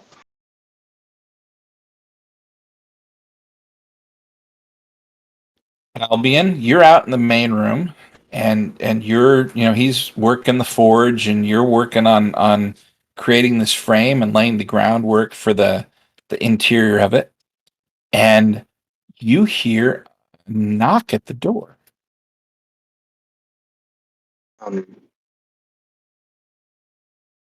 Does Malik have any servants? No. No. Okay. Turn around and look over my shoulder, and kind of in my groove, but I'm gonna reluctantly set my things down and turn and walk to the door. Okay. And I open it. You see a very familiar looking fairy. I know you. I know you. You're the one with the where is he? He's not gonna eat me, is he? And I mean, she's looking around your shoulder and looking on the floor and kind of peeks her head around the door. Only Are if you you hiding ask him? nicely. Are you hiding him? No. Is he restrained? That's a dangerous, dangerous animal. Well, I mean, we're all dangerous animals. Every one of us. You're He you're is Claire. here. You're and yeah, your girl. You're Claire. The gel pen. I got 3 gel pens, and My goodness. she turns around. She's like trying to point somewhere, and her arms sticking out, and she's kind of pointing everywhere. But she eventually settles, and her arms pointing back towards the city on the hill. Yeah. He's he he kind of snaps on either side of her head to get her attention and says, "All right, so here's what we need for you to do. Uh, return to her and let her know where we are. It's that easy. Think you can handle it?" Yeah, I can do that. I can do that. I can do that. Perfect. She backs up and she's kind of looking to make sure that the fox isn't following her, you know?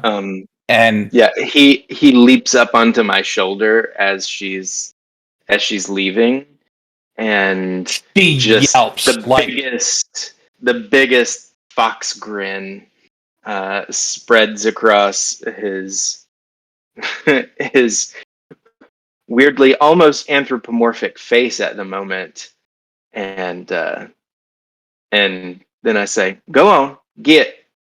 she yelps the biggest high-pitched squeak that you have ever heard and is backpedaling in midair as she's trying to get away from this thing. And she Scratching turns his head. and you hear that poof, but she runs into a boulder that's kind of blocking the path on the side. Mm. Oh, I close the door. She's probably about our size right now, isn't she? actually, she's a little bit bigger, but not by Okay. much. Okay. She's still So yeah, deathly terrified of that fox, even though perfect. she's bigger now. Yeah, I close the door and then I call out in the direction that Billy would be working, and I just say, "Billy, Claire's on her way. She ought to be here within a day." And I just return back to my work. Oh, that's real good news. You good? A little distracted, but I'll get there. Yeah, well, same here. All right. And So your fairy comes back and she's flying and she's not flying as fast as she normally does. And she's sort of looking real shaky as she comes up to you. That We I, really need to start worrying about her brain I damage. found, I found them. They're and she's got this giant lump on her forehead. They're that way. We can oh my head.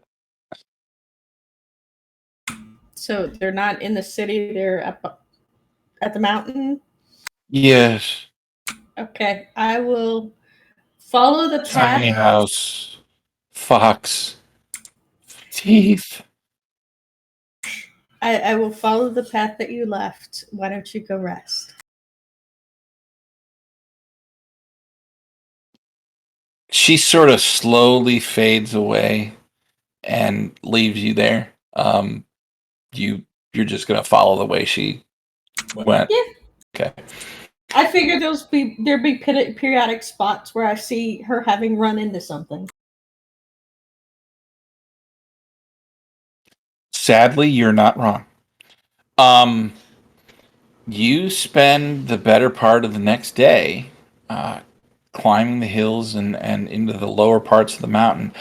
Off to one side, you notice as you leave the light of the city, about, I don't know, half a day's walk, uh, the opposite direction, down the hills, not up, there is what looks to be a fenced in garden of some sort. Almost Sorry like the to one. interject, but Yes. I'm wondering if at some point, if some point Billy had enough sorcery to uh, take a little break from the intenseness of what he's doing and put a little sign right there in that spot you are currently talking about for Claire. I think that wouldn't take much. I would have to do distance so that it could be like long range, and then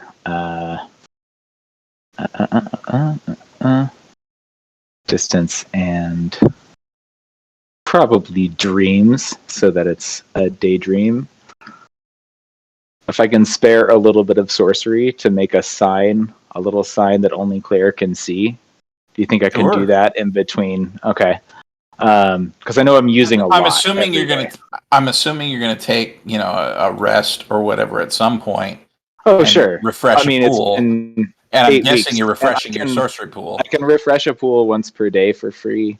I have ephemera I can use if I have to, but yeah. So yeah, why don't you describe what it is that you're going to affect for So Claire?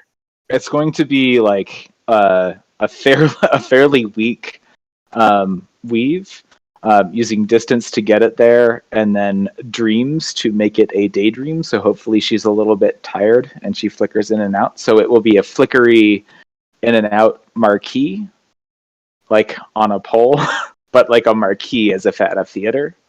Okay. And it will, Claire Thespian, um, uh, a piece of your soul, arrow, tilde, Billy. You're walking and you notice this garden, and I mean it's hot out, I guess, and so you're a little bit tired, and you see something of a mirage that looks like a marquee billboard, and it has this message on it. Claire will stop to look at it and go, Jesus, Billy, what did you do? She'll go investigate whatever the billboard's pointing at. It points to that garden.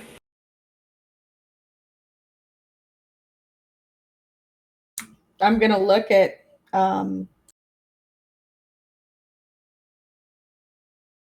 my dude, Finnerty. Finnerty. I will say there's like fine text at the bottom if you look closely that says like you can totally do that later. Yeah, no, I'm just going to take Finnerty to the house. I'll come back to the garden later, too. But yeah, I'm going to take Finnerty to Albion first.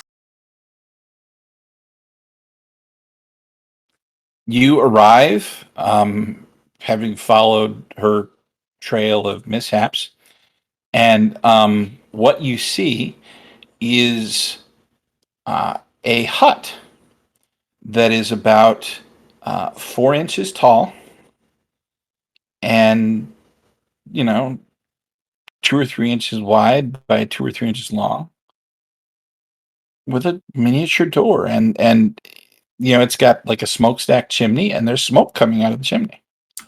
Oh, you got to be fucking kidding me. Claire is going to crouch down and then tap on the door with a single finger. Albion, Billy, are you doing work at this time? Do you want to say, or are you taking a break? I mean, I've spent a lot of. I might be out of sorcery at this point. What time is it? Like, relatively speaking? It's late in the day. Yeah, I'm probably spent. Okay. I'm probably just like drinking whiskey or something. You hear a knock at the door. Gently rapping. Ah, as of someone gently tapping. I open the chamber door. As you do, Claire, you find yourself shrinking down to a size that would fit through that door. Billy, you see Claire shrinking down to your size. Yeah, it's awkward, but Saturn BS. It's it's not that much different. Got to be used to it by now, right? Come on in. Yeah, I think Billy would notice that Claire is a mess. Like her hair is down and wild, and normally it's up in a nice little bun. She's wearing an oversized shirt and he's just like looks like she's putting been in a her fight. hair to one side and guiding her in to where we can sit. And he has I he's made. got affinity. Oh man, that's good news. That's really good news. All right, You we're look going to like draw you another look like you've been card. through something. You want to take a seat? Have a drink. I need a stiff one. Yeah, well, it's just whiskey, so.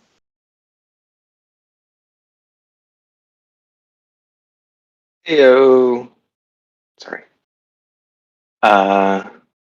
What's our new card? I want to know.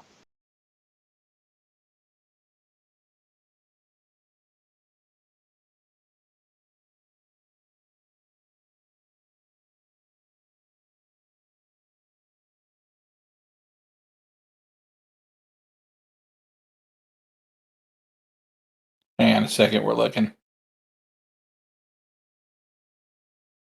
Yeah. Meanwhile, I make sure Claire has plenty of alcohol right out of the gate, and also some caffeine.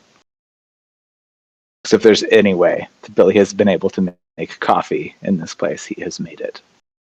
He's probably constructed like a weird thing to make cold brew out of. He had to have Albion's help because he's not good at that kind of stuff. I mean, this is a maker's hut, so Yeah, there's it looks like a almost science experiment. There's almost certainly already a coffee maker in this thing. I've never Yeah, met but any. it needs to be completely cold all the time, going through ice. And yeah, I should show you mine. It's like a science experiment in our kitchen.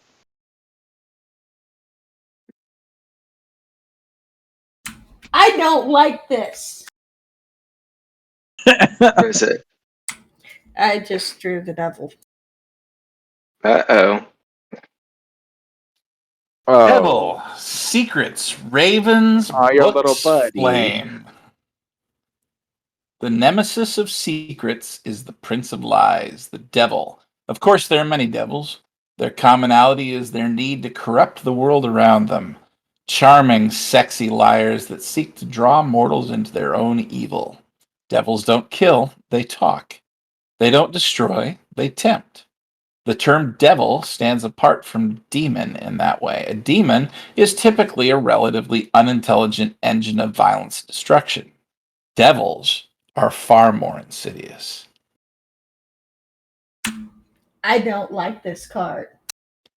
Thank you, Monty Cook. I don't like this card. I love this card. Yeah, sure you did, GM.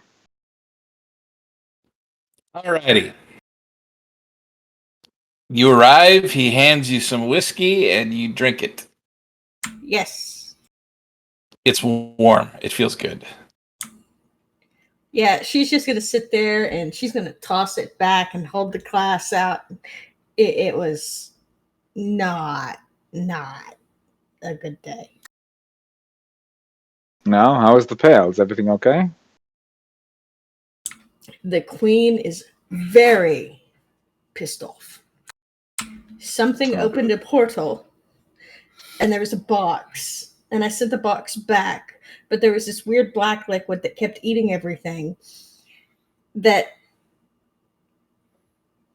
Sterling was busy investigating while my dress tried to choke me.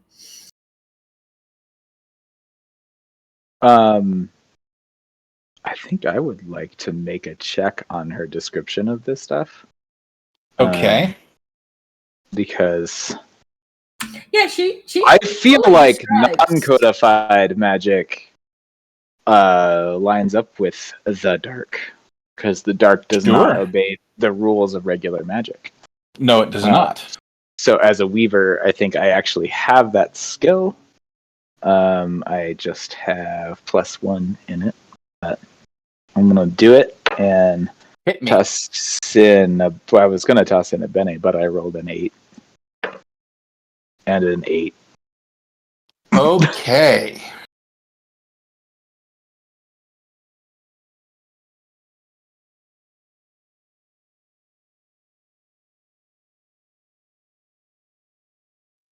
Awesome. I mean, plumbing the Um, deeps of sleep. I've probably been to the dark at some points. So Okay. maybe it makes sense. So this is Did you steal my pants? no, I didn't.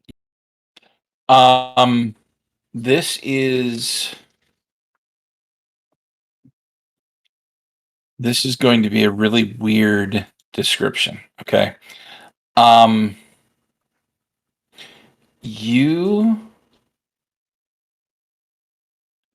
You don't know a whole lot about the liquid other than it's some kind of denizen that lives in the dark, and it consumes. It's like the dark itself, right? The dark isn't it's not physical except when it is. And this is one of those exceptions.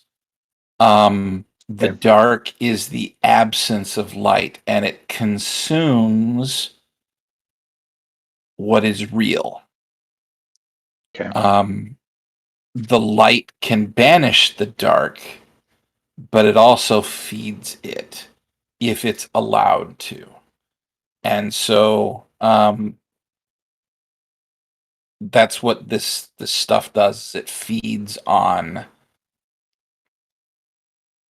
real. It feeds on actual.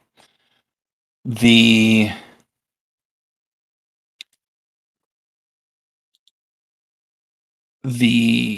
portal that she mentions, however, is kind of a misnomer. Okay. It's not so much that you can't have portals to the dark. You can.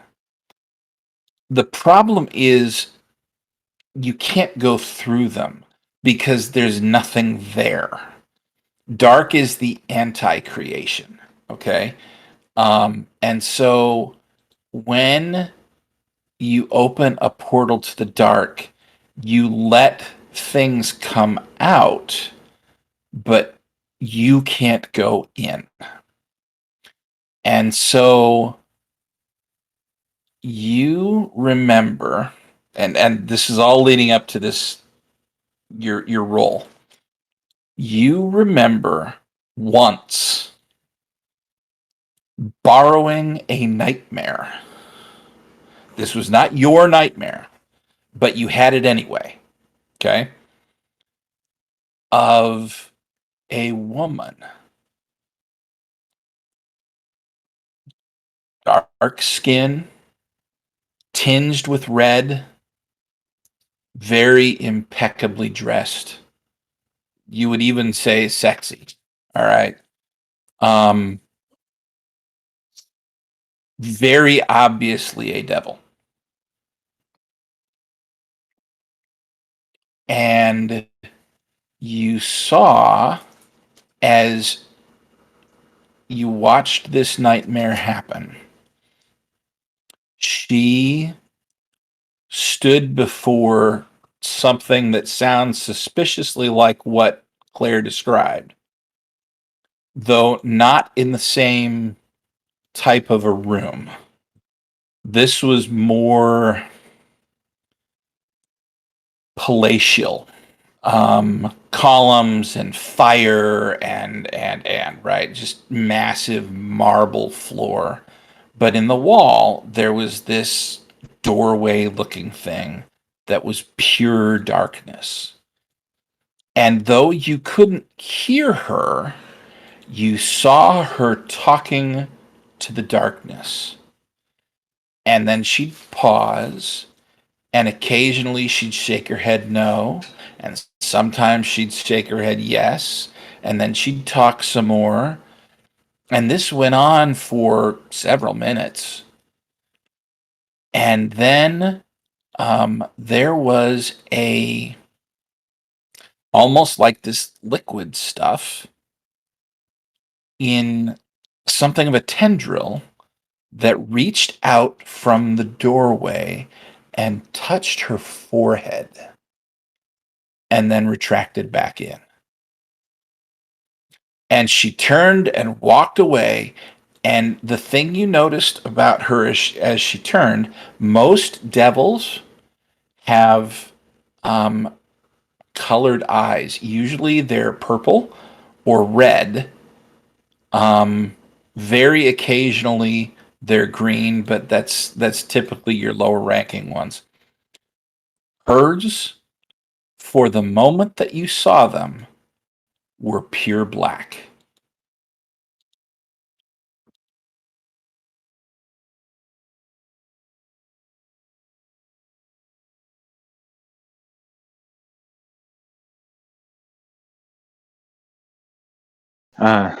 Yeah, Claire, that wasn't no demonic shit. That was straight the dark. I mean, I've seen it. I've been in everybody's dreams. I've got guilt and shame about that, but I can't do nothing about it. But yeah, that's straight from the dark. The dark can corrupt a demon. That's a whole other level. Are you okay? I will be. Yeah. Can I help you with that? Are you hurt? No, I didn't get hurt. Just it was a lot. Do you feel like in your right mind? Are the moths flying around in here? Is everything clear? Yeah, Or are you just tired? mostly tired, but I feel angry. Like I've been feeling angry a lot. A lot. Since you saw the door and the Even, The slime and even all that? before that, just like this creeping rage keeps coming over me, and I want to do bad things.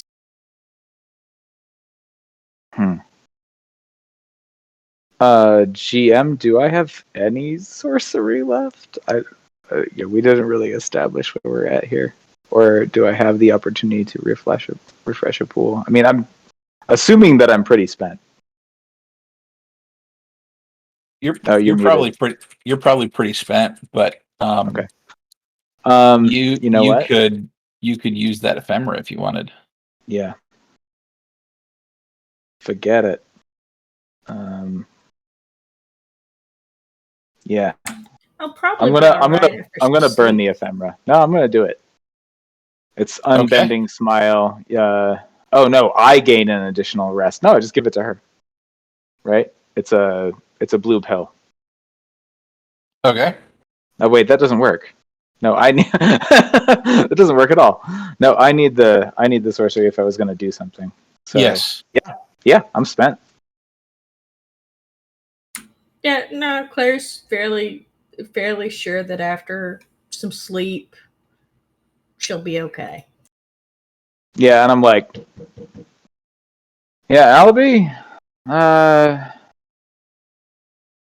not doing so great out here.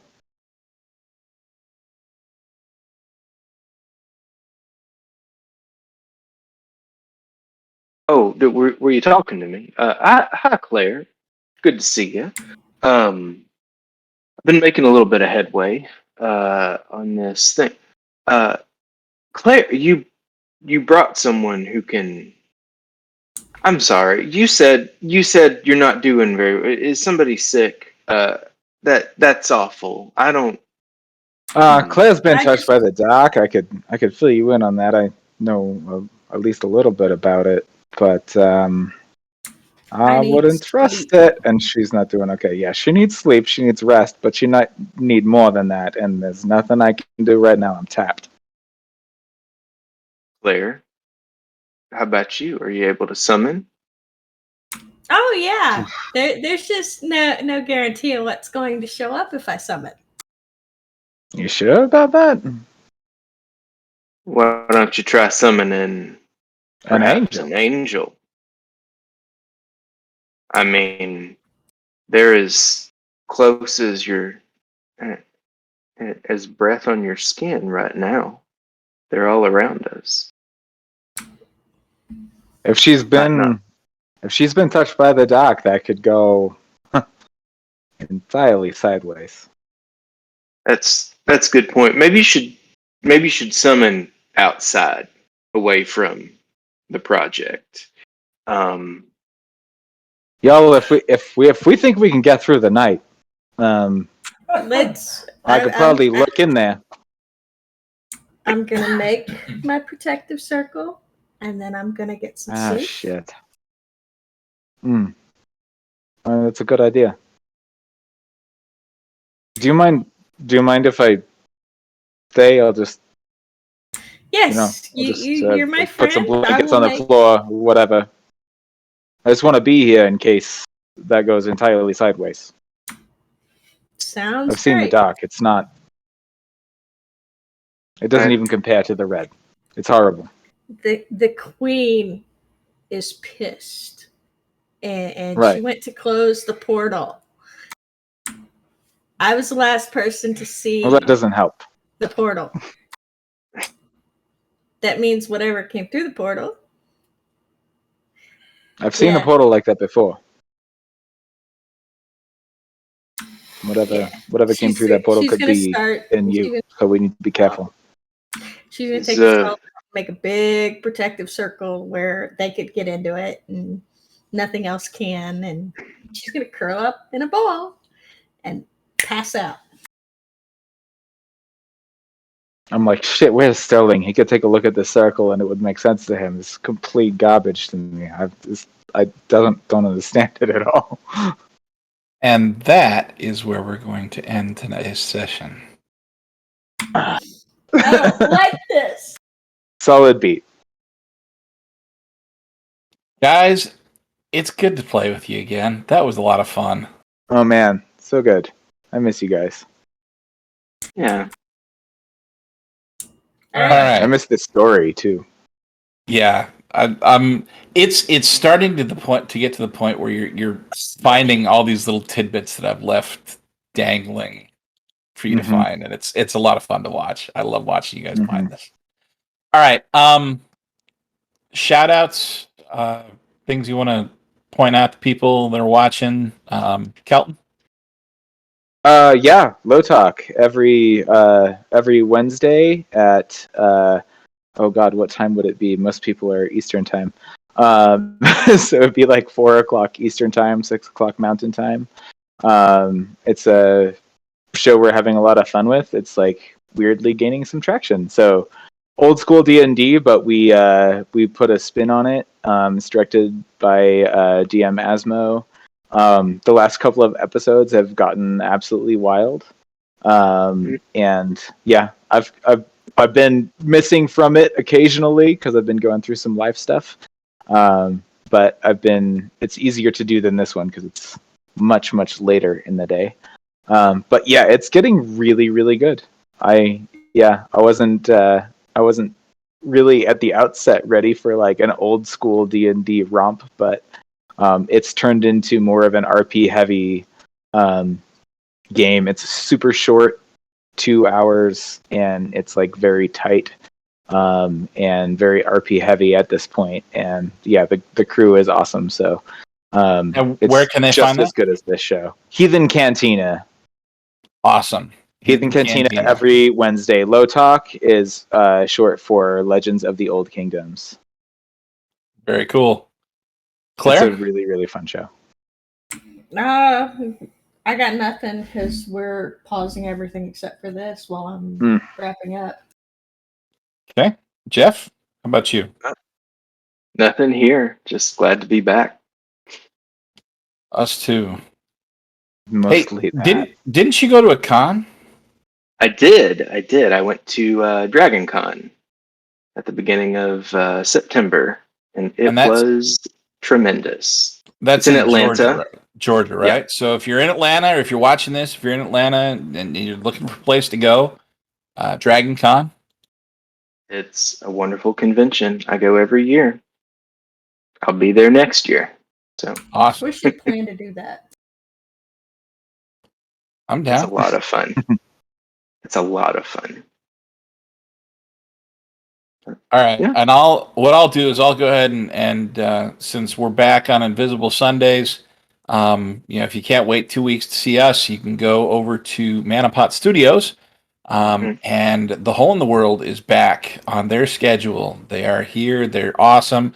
And it's, it's not even just The Hole in the World. It's award-winning cast, The Hole in the World, because they won at the New Jersey Web Fest.